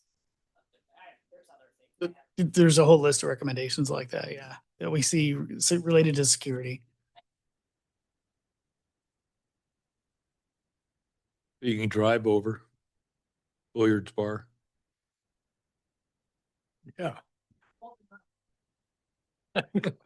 That's an easy one. Yeah. Bio. Yeah, I like it. Yeah. So I'll hit the comment on the does not consider consequence of failure. So that is a separate process, but there is some consideration of consequence when we're brainstorming these PFMs, because if they are, consequence, meaning is it a potential life loss failure mode, then it does go forward to that risk analysis process. Or if we just deem that it's a damaged state. So there is some consideration of failure when we're developing these PFMs. Yep. I'll get to that. I think that's my last slide. Yep. I could jump to, well, yes, that's the Yeah, punchline. Just real quickly on that. Yeah. So when the spillway failed at Oroville, we lost tons of ag land along the river there. Is that one of the things that they consider? That would be considered a damaged state, and they would look at downstream consequences. And do they focus on owner loss, or do they consider both? They consider general damage state. If there's no lice loss, we still consider general damage state. And there's some buckets that we sort into that. Usually the $10 million mark is the first mark. So if it's under 10, it goes into one bucket. If it's over 10 million, it sorts out as a higher consequence PFM. Thank you. Got this slide? Okay. First step is the brainstorming. I mentioned that. So we all sit in a room. We talk about the different component. We break it up into different features of the dam. We talk about the embankment. You'll talk about the spillway. You'll talk about the low-level outlet controls, spillway gates, things like that. You'll talk about each component. And then you'll just talk about how can this not work correctly under different loading conditions. So once we develop the candidate PFMs, we screen out clearly negligible PFMs, and those are ones that are so remote that the group considers them. And by remote, they think the quantitative consideration is it greater than 1 in a million that it could happen, and those are considered clearly negligible. The others are ruled out, and those could be physically impossible, like maybe the water level never gets that high, so we don't need to worry about that. So that's physically impossible for that to occur. So those are ruled out PFMs. And then the rest of those are fully developed. So that means we go through this template process. We figure out a progression of failure. We look at more and less likely factors. We identify mitigation measures, but then those are all carried forward for the level 2 risk analysis that Peter will talk about in a minute. And then that's probable life loss. So we do differentiate between failure modes that could result in life loss, probable life loss, or just a damaged state. And a damaged state is defined as, and I don't know if it includes just the owner's damage costs or if it includes downstream, but it's essentially most dam owners select greater than $10 million as the damage state. So if the consequence is a financial damage state of greater than $10 million, and then that would be carried forward. Anything less than $10 million would be considered asset management. So asset management just means that we take care of it during our normal business operations or normal maintenance. So anything less than 10 million would just fall under an asset management, and it doesn't get, well, they still kind of get carried forward, and you can identify risk mitigation measures, but it's not as formal. And then the rest are carried forward for risk scoring. The process is kind of shown there, was there. Here's the event tree. This is kind of an example of what we go through. You first start with the loading condition, and the standard loading conditions for dams that aren't in crazy areas, like where there's glaciers and ice and stuff like that could be impacted. Well, we do have some ice, but we'll focus on flood, seismic, and normal loading conditions. You identify the initiation of the failure. Maybe it's high flows and our spillway doesn't have the capacity to convey that flow, so the reservoir level rises, potentially overtops the dam embankment. And then you identify each step of progression. That might be a bad example with dam overtopping, but you just think of there's other things. Maybe a gate doesn't open properly, so we have reduced capacity of the spillway. And then we can intervene. So you just go through each step of the process, and there's also a step in here, identify intervention. If intervention is unsuccessful, that basically means, can we plug the hole? Can we remove that log from the gate and get it to operate again? If intervention is unsuccessful, and then the last part is just what does it result in? Does it result in uncontrolled release of a dam breach, uncontrolled release from the spillway, like maybe a radial gate fails and we can't intervene, so we're releasing a lot of water. So that's the ultimate failure, but this is kind of that's the failure tree, or the event tree that we typically go through with each failure mode. And then at the end of the day, with our Jackson Meadows comprehensive assessment from last year and the PFMA workshops, we identified 179 candidate PFMs. 106 PFMs were judged negligible or clearly negligible, so those are so remote that they weren't carried forward. 13 PFMs were ruled out or physically impossible. 13 PFMs were considered asset managements. Those would be a damage of less than $10 million anticipated. And then 3 PFMs were identified with a financial damage state. So that means greater than $10 million in damage likely. And then 24 PFMs were carried forward 24 PFMs that could result in life loss were also carried forward into the risk analysis. 27 total. You have to Yeah. evaluate. They were all carried. Yeah, I think there might have been some confusion on that, but I think the financial damage stage ones, we also carry those forward for evaluation because we want to identify risk mitigation measures that we could incorporate into our program to prevent those from happening too, because they are a huge financial impact. Oh, the 33 is not? No. The 3 and the 24. 7 of them.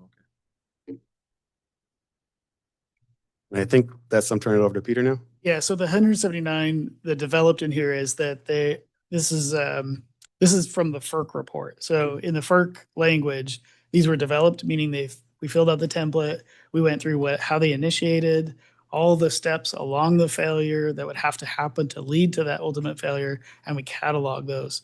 And we look at intervention, as Roy mentioned. We go through all of these steps to analyze that specific failure mode. So those 179 of those is what we did in that 2-week workshop. So imagine all, the engineers from FERC, our engineers, our consulting engineers, we crowd in this room together for 2 weeks. We work through all the different ways based on the geology, the hydrology, all the things that Roy mentioned, how the dam was built, the construction era. And we work through all of this to understand for this custom facility, this custom loading conditions in its location, how could it fail? The old way, 50 years ago, the way these were designed was they had to have a flood analysis, they had to have a stability analysis, they had to have a geologic analysis. If it passed all those analysis, it was good to build and good to operate and good to run. And that was very basic, and that served us for some time. So FERC has found over that intervening time that there's other ways dams can fail that the owners haven't been creative to think about.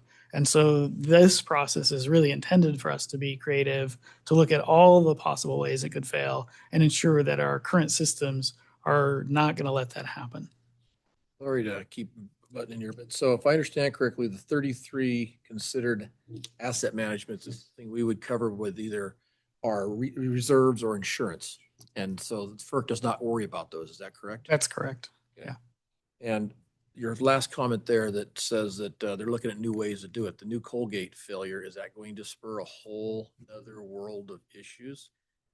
So when we look at dam safety regulation, we do see they tend to be reactive for both the state and the feds. And I would anticipate that you're correct, that maybe 2 or 3 years before they come to It's going to be a while before it gets just like with Oroville, we saw a spate of new spillway regulation that came after that, but it took 5 or even 10 years.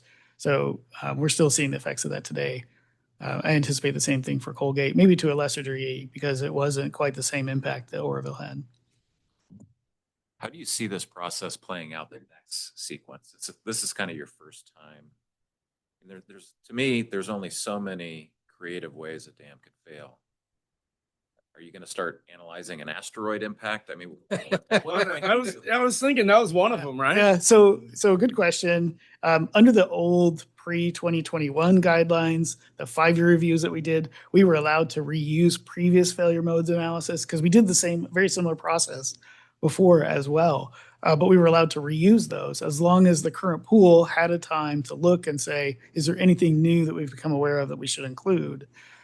This process is mandated to be fresh every time. So the independent consultant that we're using, we can't use them again 2 times in a row. We have to go find a new consultant and look at it with fresh eyes every 10 years for the CA process. So many consultants that do this type of work. Definitely a point that, yeah, when this was brought in the FERC federal regulation process, the owners, many of the owners, such as NID, were members of National Hydro Agency, NHA, and that agency lobbies on our behalf. And we went back to FERC and we said, there's not enough people in the industry today to support this process. So definitely we'll have to grow more consultants in the next 10 years to be able to do this in 10 years. Or company A is going to disband and come up as company B, and they're a brand new company in the same. Yeah, and FERC has offered some clarification on this because other owners have heavily complained about this already. We can't use any of the engineers who have done any of the previous design work or analysis work as an IC. They have to be truly independent. So when they show their resume, they have to be exhaustive in showing all of their previous work and show that it's related to a similar type of dam, but not our dam, not the exact one. So they can work for the same company who's done work for us before, but they can't, that individual can't have worked on our project. Yeah, Is a retired FERC engineer allowed to work on it then? No, they would not be under those guidelines. well, one of our neighbor agencies had to go all the way to New York to get an independent consultant for a particular effort. That she doesn't live in New York anymore. This is very informative. Thank you, guys. But Yeah, so next, I want to take a few of your moments to talk about the level 2 risk analysis, because the PFMA is a great process that gathers the information and sorts the information about how the dam could fail. But then we say, well, what are we going to do with that information? So the risk analysis is really designed to help us as engineers and owners figure out what of those failure modes are most likely and most impactful to the district. So knowing that we have limited resources to put towards these efforts, where should we be putting our resources is what this is intended to help us. So the level 2 risk analysis combines both probability and consequences for risk. And that's loosely how risk is defined in many industries. We look at each step of the failure progression separately, and then we multiply those risks, those numbers together. So if the initiating event only happens once every 10 years, and typically it's looked at as an annual probability. So you'll hear us talk about APEs, annual exceedance probability, those kinds of numbers. So if it's 10% that this initiating event could happen, you start with that 10% likelihood. And if the next step of progression is only 1 in 10 again, then it might move up to 1 in 100 years probability. So when we're done with that whole process, we get, you'll see, we develop this curve. Go to the next slide, please. Before we go to that slide, can you explain what the 3 hour or whatever that? Oh, so the map on the right side is an inundation map. And so the inundation maps are a primary tool that we use for consequences so that we can gauge what population is affected downstream and how soon after a dam breach would they have to evacuate or be affected by that first wave of water or the high water that would come through that area. So we have these maps available today. These are already mandated to exist for our high hazard dams. And that's South Fork, the Yuba. Yeah, this, Is it middle and? I think this is the middle Oh, it is, Yuba, you're right. the middle, It's the middle. yeah. That's moonshine right there. right where 49 crosses. So what was this map from? This map is from a Jackson Meadows. Okay. So this is from the actual Jackson Meadows analysis. So the purple is 3 hours? That's correct. And it's meant just as an example to show where people would be impacted downstream from a dam failure that NID has. All right, next slide. So in the industry, we call these farmer curves or FN curves. It came from Frank Farmer, who is a UK nuclear engineer. And in the 1960s, the UK was struggling to understand where does nuclear engineering nuclear power fit into risk across a portfolio of risk for a nation. And this very smart individual came up with this graphing method. It's a logarithmic scale on both the X and the Y. And on the X, it shows potential loss of life or impact in dollars. And then on the Y, it shows the likelihood of the failure. And so in the upper right quadrant, it gives us things that are unacceptable risks for us. And in the lower left quadrant, it gives us things that are acceptable levels of risk generally. And in the middle is generally where our facilities exist at some level of acceptable risk. And this is provided as an example just to help understand and interpret that when our curves come out for our dams and we see how do our failure modes rate for our facilities, where they plot on this chart. So if you haven't seen something like this before, I wanted to help you just walk through a little bit what this looks like and how we interpret it. Yeah, this is very broad. It talks about mining and super tankers and the upper curve. Yeah. It shows relative risk across dissimilar things. All right, moving on for a moment. So this is another example of a particular plot from the result of a PFMA with a level 2 risk analysis, and it shows where the failure modes specifically plot out. It shows again, this is the combination of the frequency and consequences. It also helps highlight where the risk reduction measures come in. So if we have something like the pink square on here and you say, hey, we've got 5 things we can do to lower that risk, that tends to get our attention rather than the failure modes that are in the lower left corner that aren't as impactful.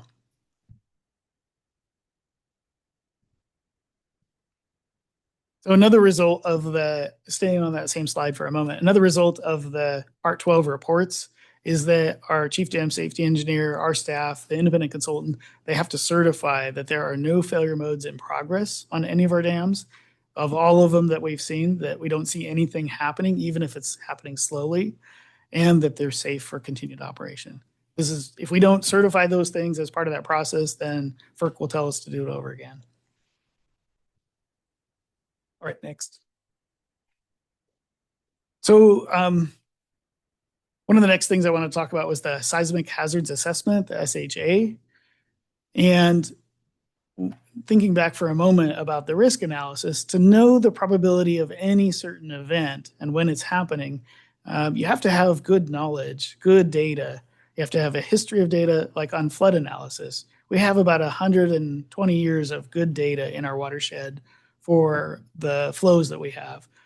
In the big picture, when we look at things that happen every 10,000 years, every 100,000 years, that's not a lot of data. So we have to extrapolate, right? Same is true for earthquakes or seismic activity. So we look at what we know in our area, and then we try to use our best knowledge and extrapolate. So the Seismic Hazards Assessment is really looking at where our dams are and the geology in our area and the seismic activity in our area. And the history of that here, most recently, AECOM performed prior analysis in 2018, and then LCI, another company, performed another 2022 analysis. But these reports did not contain that probability analysis that we need to complete the L2RA process. So when we go back and we look at our files, we're doing all of our preparatory work before the Part 12 work. We have to make sure we have all of the right studies completed. We didn't have this study completed, so we said, hey, we got to go do this. So in 2025, Gannett Fleming, GFT, performed an updated SHA, and they use the output of that study is to compare the peak ground acceleration that's expected to happen at our dams.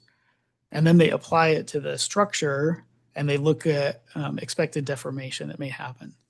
So next slide. So here's the 9 earth embankment dams that were analyzed in 2025 and 1 concrete dam. The list of dams is there as well, shown in the center of the screen. The 1 concrete dam is the Bowman South Arch Dam. Everything else is an earth embankment dam in this study. Next. All right, so here's the meat and potatoes of this, is that under the previous seismic hazards assessment, we had lower GPAs, and now we have higher GPAs in some of ours. And this is not uncommon in our area, in the Northern California area, that we've seen some of these increase. So for Bowman North, for example, it went from 0.25 in 2018 to 0.29 in 2022 to 0.40 in 2025. And again, these numbers, these are decimal numbers, but they're related to acceleration. Gravitational acceleration would be a 1.0. I'd be a nerd for a second. Are we talking about only horizontal or also vertical? That's a great question that I don't know. Requiring vertical in all the bridges now. Yeah, I'm not sure if they use just the horizontal or a vector combining both. I don't know. I'd have to go look at the. Just curious. That would explain why we have the higher values if it was. Yeah. But did the calculation change? The calculation changed, yeah. So what they've been updating is some of the coefficients that regard the speed that the energy wave is moving in certain types of rock. And so we asked, we actually got 3 different opinions on the most recent study to make sure that it was accurate, because I'm not a seismologist, I'm not a geologist, I don't know those specialties, right? Roy is not a seismologist or a geologist. We were both scratching our heads looking at this. How do we know this is true? So we went and asked for a second and a third opinion on this just to make sure what we're hearing is correct. And everyone agreed. This is the newest standard. This is how FERC is going to want to see this. So these numbers were inputs, our inputs into the L2RA process that supports the Part 12 process. These will be used in the upcoming Part 12 work. Next, please. So the results of for the embankment dams was that the seismic displacement, when we apply those new updated PGAs, that there were increased displacement due to the increased seismic load. And that makes sense. We're using the same model with the structure of the dam and the calculations on the dam. With an increased seismic input, the dam's going to move a little bit more. And although those displacements are higher, none of those exceed the available freeboard. So we're not anticipating a complete failure from a seismic event of the anticipated magnitude, but it may affect the stability of the dam. So you may see some ground cracking, or you may see some slumping on the crest, or you may see an effect, but it wouldn't lead to ultimate failure of the dam. And we also showed in here that the largest of those was 32 inches on Scott's Flat Dam, just for reference.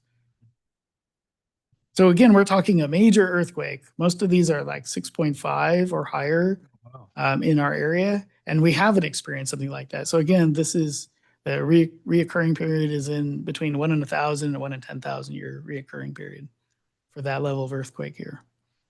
So in all likelihood, in our lifetime, we won't see that kind of event. Next, please.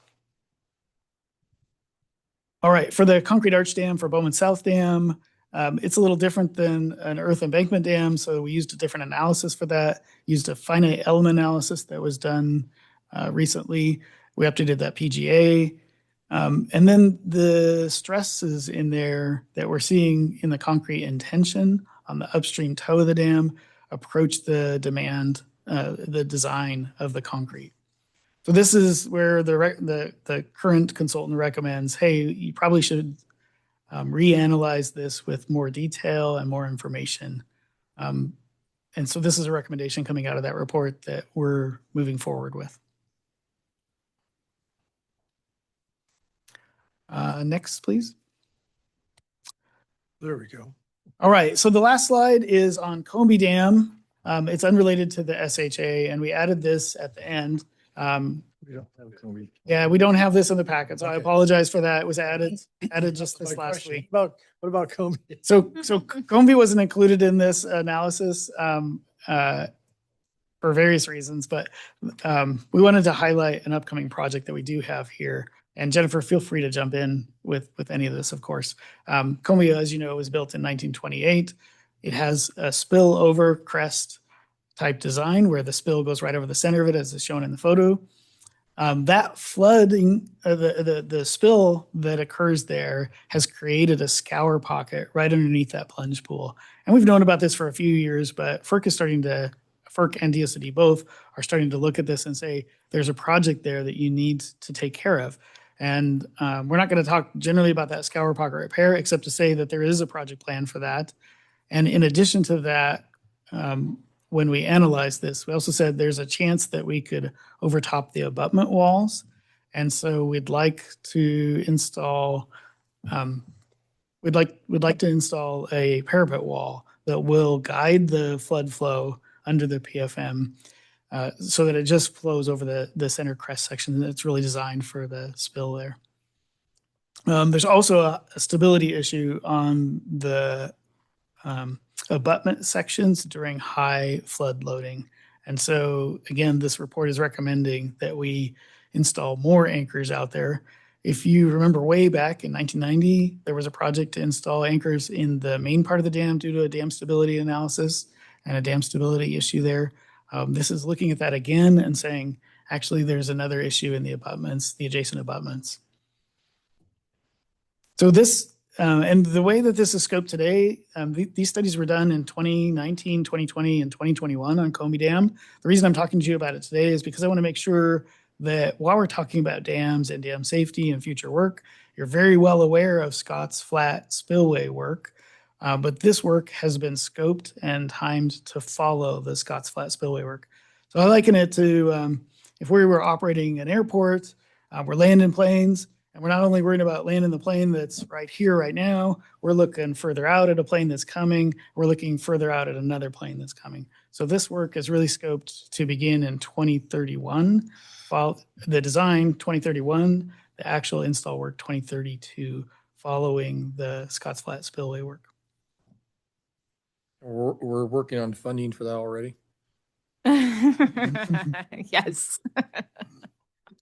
So where is the process? This has been coming up since I've been on the board. That's, you said, I think 2019. What's happened in the meantime with where's that gone? Because it hasn't come up for a long time. Yeah, so this, I mean, it's a concern. It's not an urgent issue that needs to be taken care of today. And in their risk prioritization, we're prioritizing Scotts Flat spillway at the top. It became a priority. Right? Yeah, this is the second priority, and dam safety right behind that. And the other question I had, which is more vulnerable, a concrete arch dam or earth embankment dam for the same earthquake? Yeah, that's a great question. It really, because these are custom structures with custom construction, it really depends on how they're built and where they're at. They fail in different ways when they're shaken, right? So you can imagine a concrete arch dam would fail, could become separated at the bottom and slide downstream, could crack.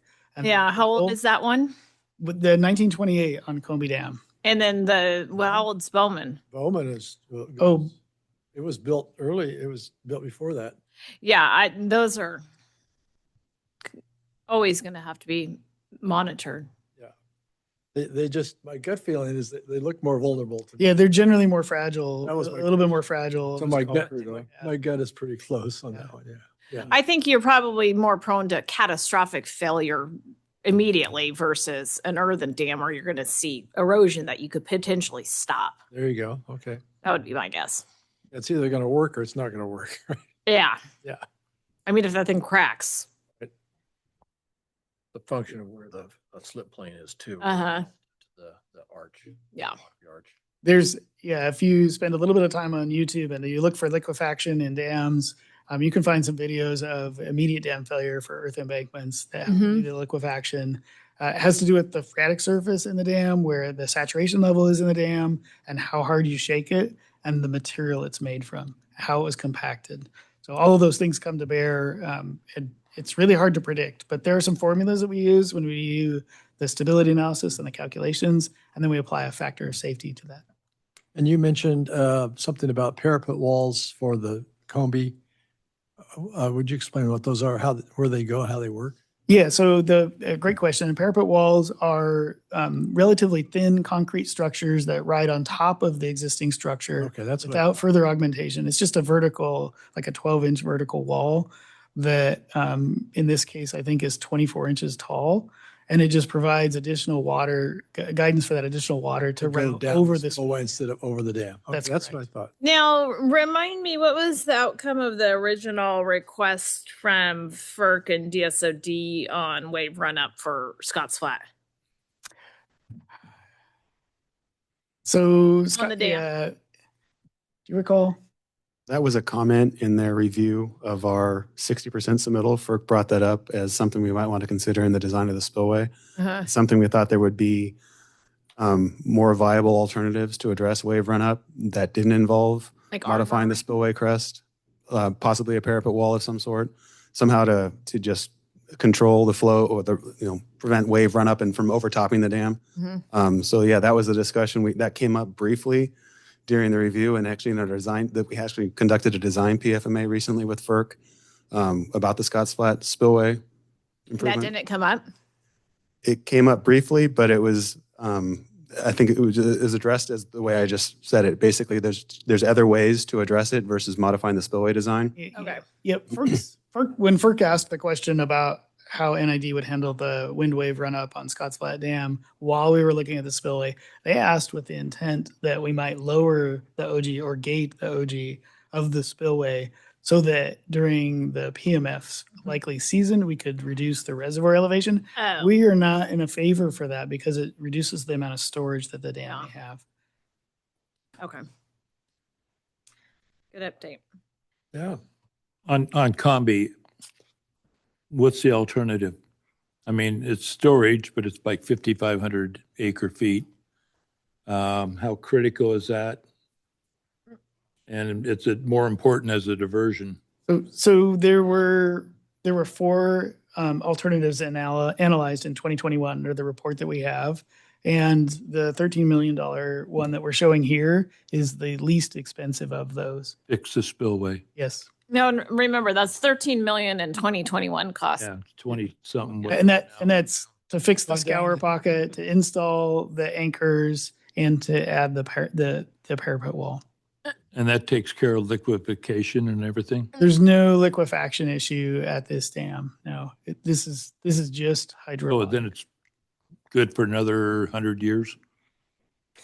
Another two regulations. Until we do the Part 12D for it, yeah. The what? Yeah. Yeah. Yeah, I think it's important to keep the board up to date on, especially this program, because it is going to be labor and resource intensive moving forward. Appreciate it. I mean, those were in the other three alternatives. They've gone up equally in price? I don't think we have done an updated cost estimate since 2021. Yeah, we haven't looked at it again. Every project has gone up in cost, so Well, but I mean, it'll be a lot. We can do an update cost estimate. Maybe we'll start taking a look at it for the next budgeting season. yeah, not a detailed one, but What we do, for example, in the rate study or long-term planning, we provide a general escalation to construction costs. I don't believe that this actual cost estimate has been updated, besides a generalized increase. Not at all. and this is all raw water wage rates. Combi? Yeah, or would it be both? It would be both. Yeah, because it supplies water for treated. Yeah, all reservoirs are both. Yeah, okay. The conversation we had related to Lake Wildwood earlier, that's related to treatment only. Correct. And Hydro would pay a portion of this, correct? Or would it all come out? We would try to, well, it's all a balance of fund, cash on hand, bonding. Are there any more questions? And a huge thank you. I know this is a complex topic, and Roy and Peter, you both did an excellent job of breaking it down into understandable chunks. Yeah. Fortunately, the nerd in me loved it. I do love this. I've seen most of this presentation. I got a preview presentation, so it's very good. Thank you. Thank you, Peter. Thank you, Roy. Okay. Lastly, I was missing glasses. I should have asked him for a damn joke. Are you trying to cheer yourself up, Brad? I'm sorry. I apologize. Not really. It was a damn good time. So yeah. Dave again. All right, now it's good afternoon. Hey, I think this one will be pretty quick. I wish I were here to invite you to ribbon cutting for 50,000 acre feet at Rollins, but this is just a preliminary update on stuff we've already talked about in the past related to 10,000 or 50,000 acre feet of embankment augmentation or sediment removal or sediment traps. And so we just wanted to circle back to you so you know we haven't forgotten it. Progress is slow, but we're gonna just report to you where we are. So on the second page of the report here, we have our storage status. For the actual dam augmentation, this is a perfect segue from what Peter and Roy just shared. We basically propose to wait till after this Part 12 condition assessment. In the little note here, I say investigation, but that's a different thing. So the condition assessment of Rollins before we look at what it would take to augment that embankment. When did they say that would happen? I believe it was this fall and spring 27. I thought it was turned into 2028. This summer. All right. Hey, we're making time. Yeah. I had this fall or early spring, or maybe that's when the results come in. So haven't made any progress on that. And when we do get to that, we're going to have to select a consultant and get real help on, borings and understanding the geology and the structural nature of what an augmentation would look like, and therefore develop cost for it. The second item here is sediment removal. We have gone out there. I've paid it a site visit. It's pretty interesting terrain down the Greenhorn branch of Rollins, and met with the local contractor, Hanson Brothers, and looked at what that would look like. And, you know, on the surface of it, they make it sound very viable if there's a local place to dispose of it. So there's That if. right. So there's an if, and there is a site. There is a mine site that's been probably discussed in the past. I forget. It's like a lead mine, blue lead mine site that could be an attractive site. It's just basically at the headwaters of this stretch of the river, and our sediment downstream in the reservoir a few miles away. But we haven't really made any progress on, okay, what would it take to procure that site other than to identify that it's in a good spot. So I know that's not that much of an update, but it's what we've got. Now, the sediment trap idea also not very far developed, but we started inquiring about like what would it take to settle the sediment.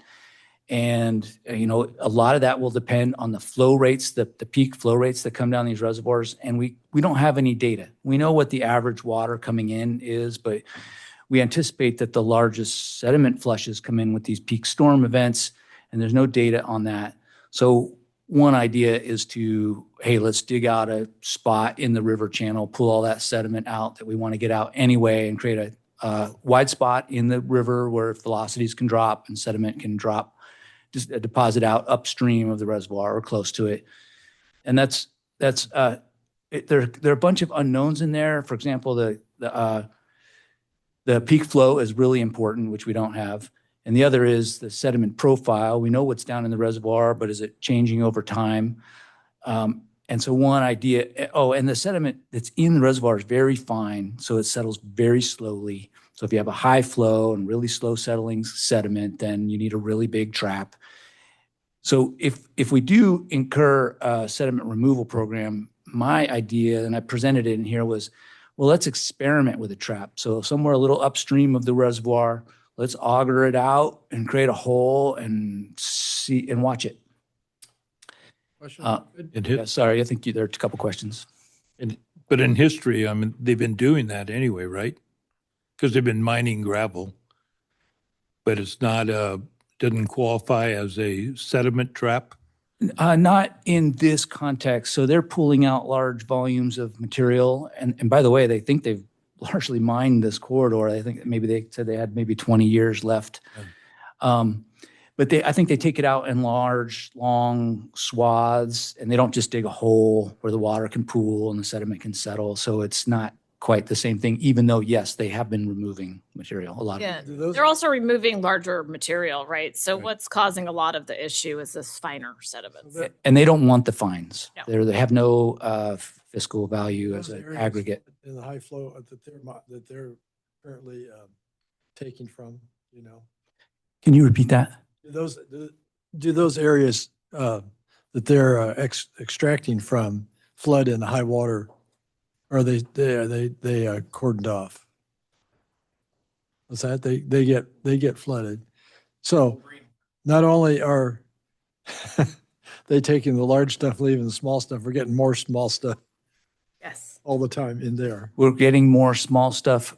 And maybe the answer to part of, if I can augment Greg's answer, the part that they are mining is within the vicinity of the flood zone of the pool of the reservoir, or just up slope of it, but also just up the river canyon, not in the flood of the reservoir itself, where we would want to capture volume or recover volume. I was always been curious, while they're doing this the same amount of time, it's still filling it. The lake is still filling in. So they're not removing enough by their activity to stem the problem.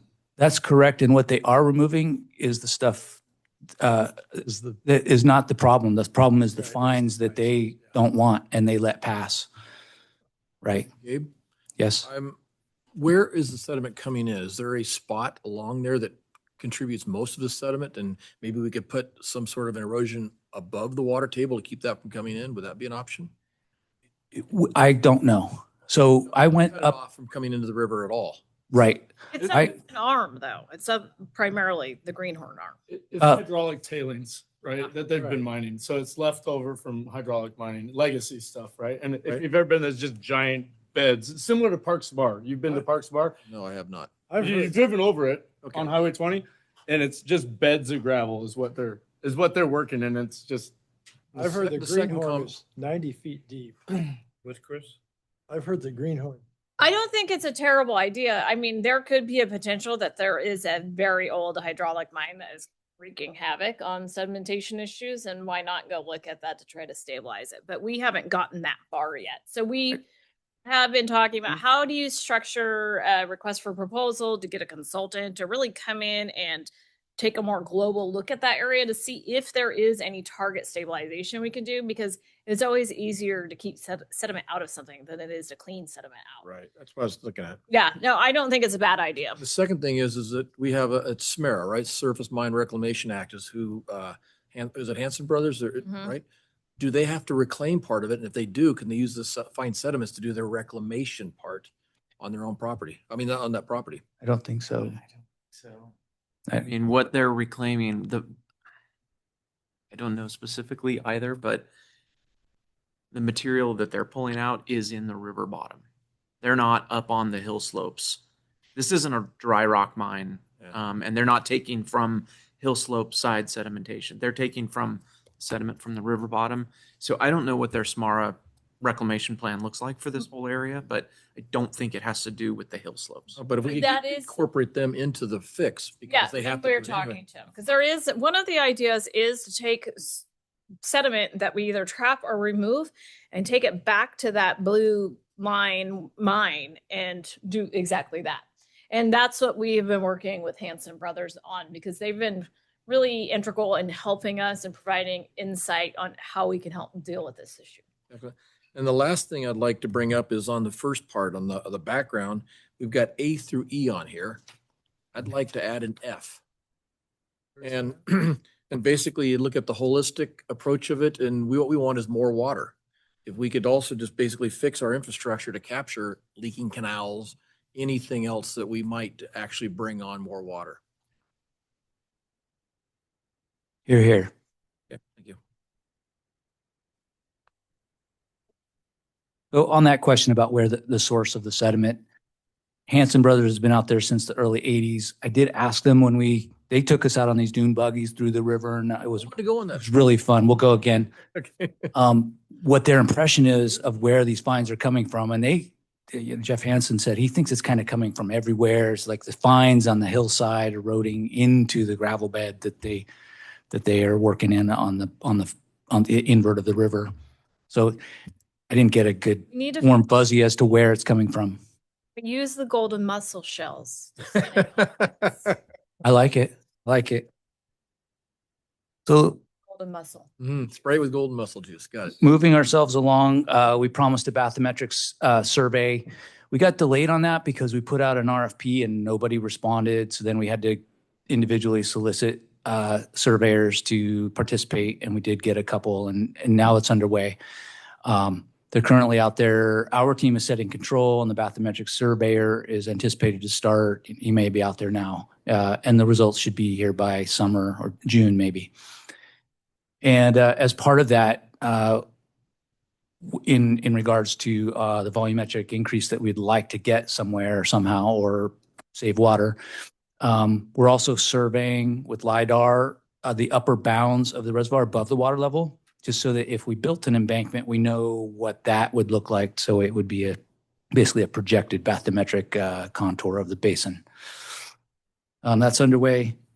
And then last but not least, we added our own E, Director Stevenson's, or F. The last bullet here on the second page, no numbers or letters. Basically a soft study to augment the volumetric increase. Hey, if we raise the water level, what are the environmental impacts of, flooding further up the river and the peripheral land, and who owns it? We're scoping that now. That would basically be non-embankment related impacts. Brings up another question. If we do go forward with that, would we have to go back and do our Part 12D analysis if we raised it immediately? Or does that come on the next cycle? Or how does any of that work? I need help on that one. I'm not trying to make more work. I'm trying to. Yeah, as part of the dam raise work, we would have to go through an exhaustive design process with FERC, and that would meet the initial Part 12D. So it would likely be reset at that time. Yeah, there's going to be real heavy scrutiny on the core of that existing dam and the ability for it to hold the probable maximum flood. So the Part 12D would actually be a portion of in the EIR that would be required. It can inform it. It's not part, it wouldn't be referenced in it. Right, Dustin? Yeah. Okay, thank you. Glad this stuff's simple. We were here to provide an update and receive input. Thank you. I'm very excited. I think I've been beating the table a little bit. I appreciate the update on the storage, and I understand that it's a slow process, but excited about some possibilities. Rollins, backbone. Yeah, no, you hit a couple of them. Doing pretty good on Yeah, that. good. Yeah. All right. Any other Our questions? itches are getting scratched. It's important Thank you. stuff. I do have one question. So we're not going to do the bathroom, Bathymetric. we haven't gotten a response, right? Is that what you're saying? Oh, it's underway. No, it's underway. It's on the way. It was a little Underway. delayed. We had no response to our original request for proposal. Gotcha. But now we have. We know there's around 12,000 acre feet there. The sediment that we think is, Mussel, we've lost. And Yeah. then part of that is dead pool. 5,000 acre feet dead pool. That's the 12,000's on top of, no, that's on top of it. On top, because that's closer to the dam. And this, yeah, and the sedimentation is on the back end. I think that's More or less. That's what we're trying to find out. Well, we do have some bathymetric data from before. The benefit of what we're doing now is we're going to be able to better understand acceleration of sedimentation and compare it to historical hydraulic conditions that have happened in the interim basis between when we last did the study and now. But I think what the more important work that we're also doing is the above water LIDAR to better understand what would actually happen if we were to even just do a small raise. Yeah, and we're going to go up to an elevation all the way up to the outlet of the Chicago Park. It's about 50 feet, which is the 50 acre feet, 50 vertical feet for 58,000 acre feet, almost to the outlet of the Chicago Park powerhouse. Yeah, it laps clear up to there. Yeah. Going to the Happy Apple. We're going to go to the roof of the Happy Apple. You're going to have your own dock. No, they got outlawed. All right. Any further questions or comments on the Rollins Reservoir storage update? Anybody? I do have one. Next time you go on the dune buggy ride, I'd like to. I've got the ticket in front of you, dude. Yeah. Earl and I'd both like to go on that. All right. Next item is General Manager's report. Are you all reported out? I do have a couple of items, but I'm going to make it very quick because I know that there are some people in this room who are extremely hungry. Food's on the way, right? Food's on the way. And then the meeting Pizza's will on last. the way, yeah. So on April 17th, 2026, we will be issuing our urban water management plan. It will be available on the website for review. As you recall, this is a regulatory process that we're forced to do every 5 years. Take it for what you will. We don't really use the plan, but we are required to do it. Greg and Director Stevens and I had a wonderful time last night at the Placer County Farm Bureau meeting. So we did have an opportunity to speak to the Farm Bureau as well as advocate for support for Scotts Flat Spillway with Senator Alvarado Gill.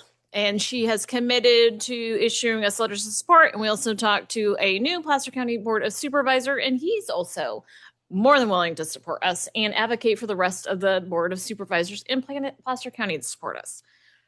Work with Nevada County to have them support us. We hit that one the week before. So The week before, Steve, Gabe, and Director Johansson and I went to the Climate Resiliency Club.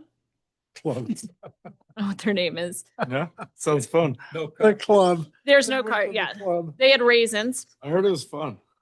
It was great fun. It was actually a very nice event. Members of the community participated. People were sharing grant opportunities, but what we really did was focus on all the support we're going to need to obtain funding for Scott's Flat Spillway.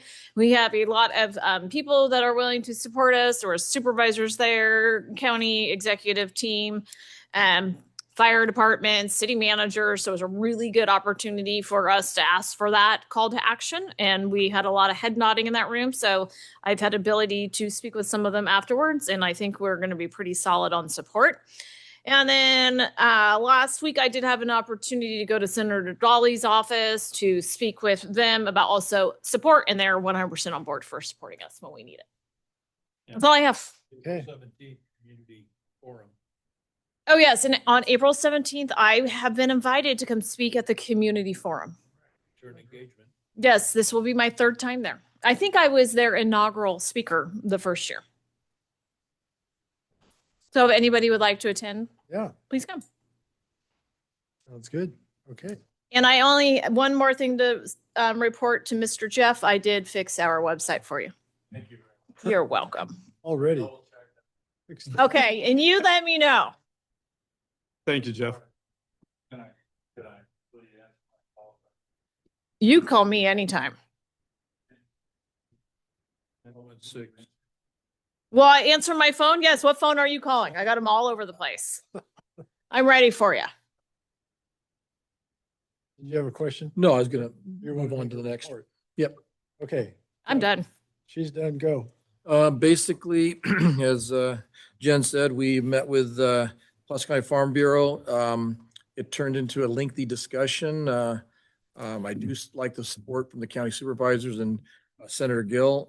The rate discussion went on a little bit. They may have us back to give a longer one. We'll see. I have noticed that as a public official and having a public facing business, people stop in to talk to me. And I don't mind it. They come in fairly upset, and after about anywhere from 15 minutes to a half hour, they are asking how they can sign letters to get support. So it's becoming Are you fairly, talking water rates? yes, Okay. I'm talking water rates. So it's been fairly productive in that sense, but it's inefficient.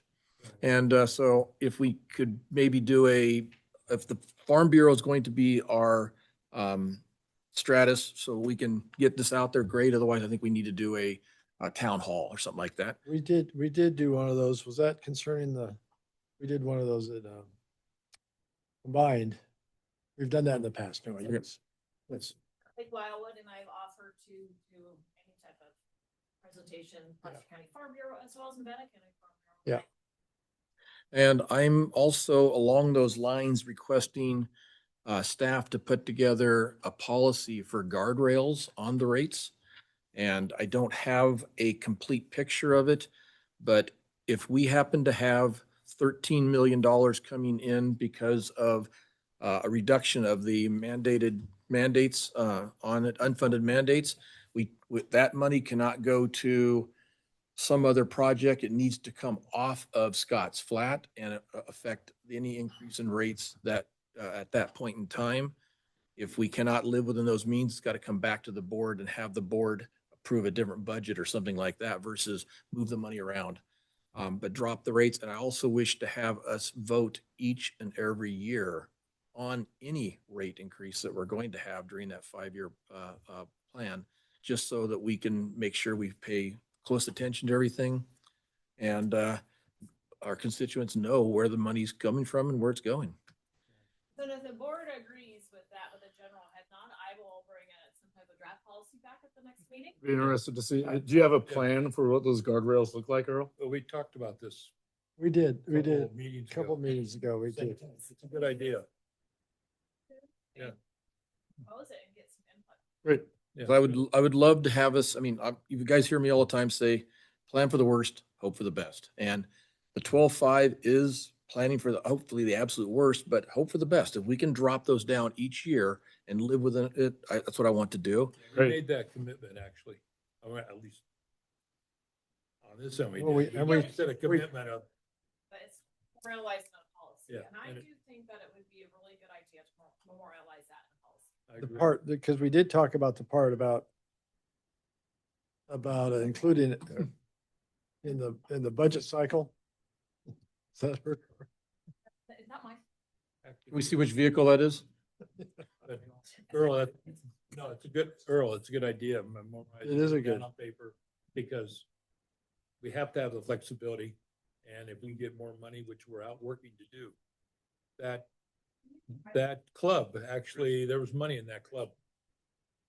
Huh? Well, then I'll But no, the resilience project, there was actual money. I know Gabe was talking to a couple million. There's the fire chiefs willing to support us.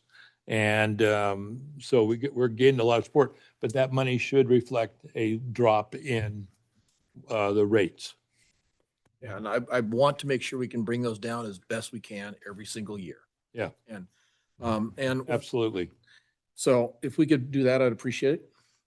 And the last but not least is I was hoping to get a update on the future PG outlet outages, or if we need to, maybe bring that back later next time, and how it's going to affect us. So I'm getting comments, questions on There are gonna be outages for the next. And that depends on the squirrel. it. Yeah, the squirrel. But that's and You're that- talking the planned outages, the time frame for the. Yeah, the ones that they know about. And with that said, mandarins are doing great, and pumpkins are getting ready to go in. Go. Director Johansson. The update? I thought the club came up with a bunch of money. I mean, at least, potentially. That wasn't too bad.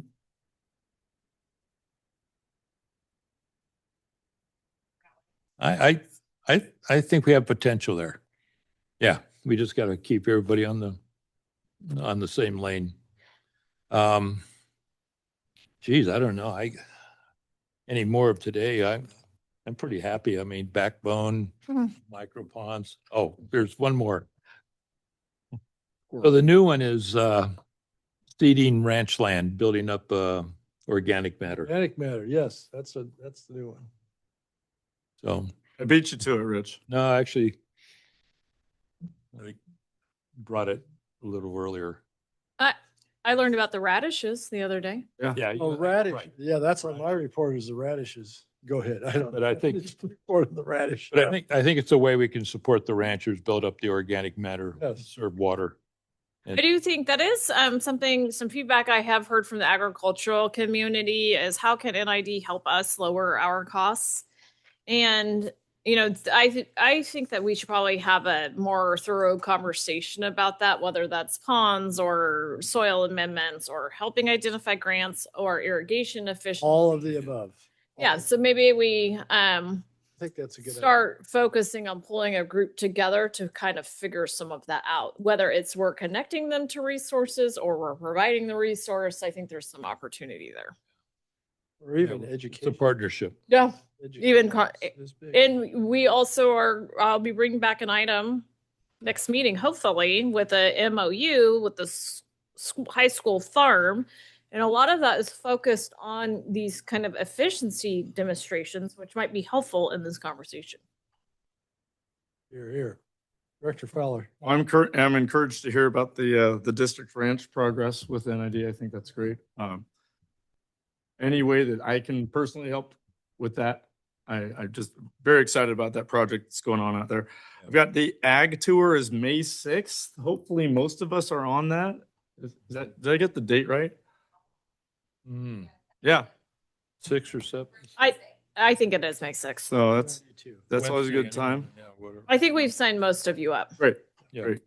And then my other comments, they've all been hit. I was very happy that we spoke about storage. I had a couple interactions with people about the website being user friendly. So it seems like that's been addressed, and I had not checked it out myself. The water rates website buttons are on the homepage and have been. Okay. Yep. Great.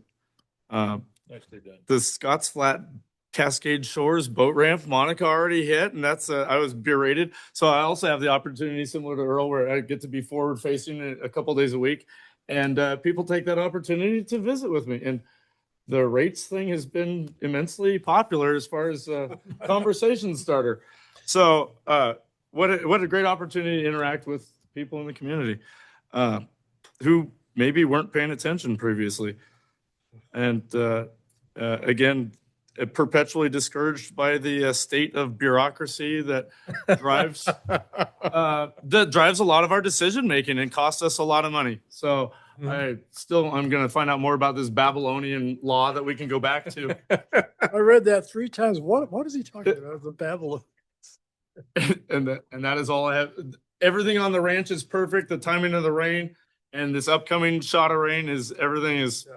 We were on the verge of selling livestock, and then everything came around, and it's perfect. So God's plan is working out. Thank you. Yeah. Okay, well, they pretty much said everything I would have said, except for adding to the water rates discussion. It's fun. My phone hardly ever rings, and now it is. So there we go. With that, we find ourselves adjourned. Thank you. Thank you all.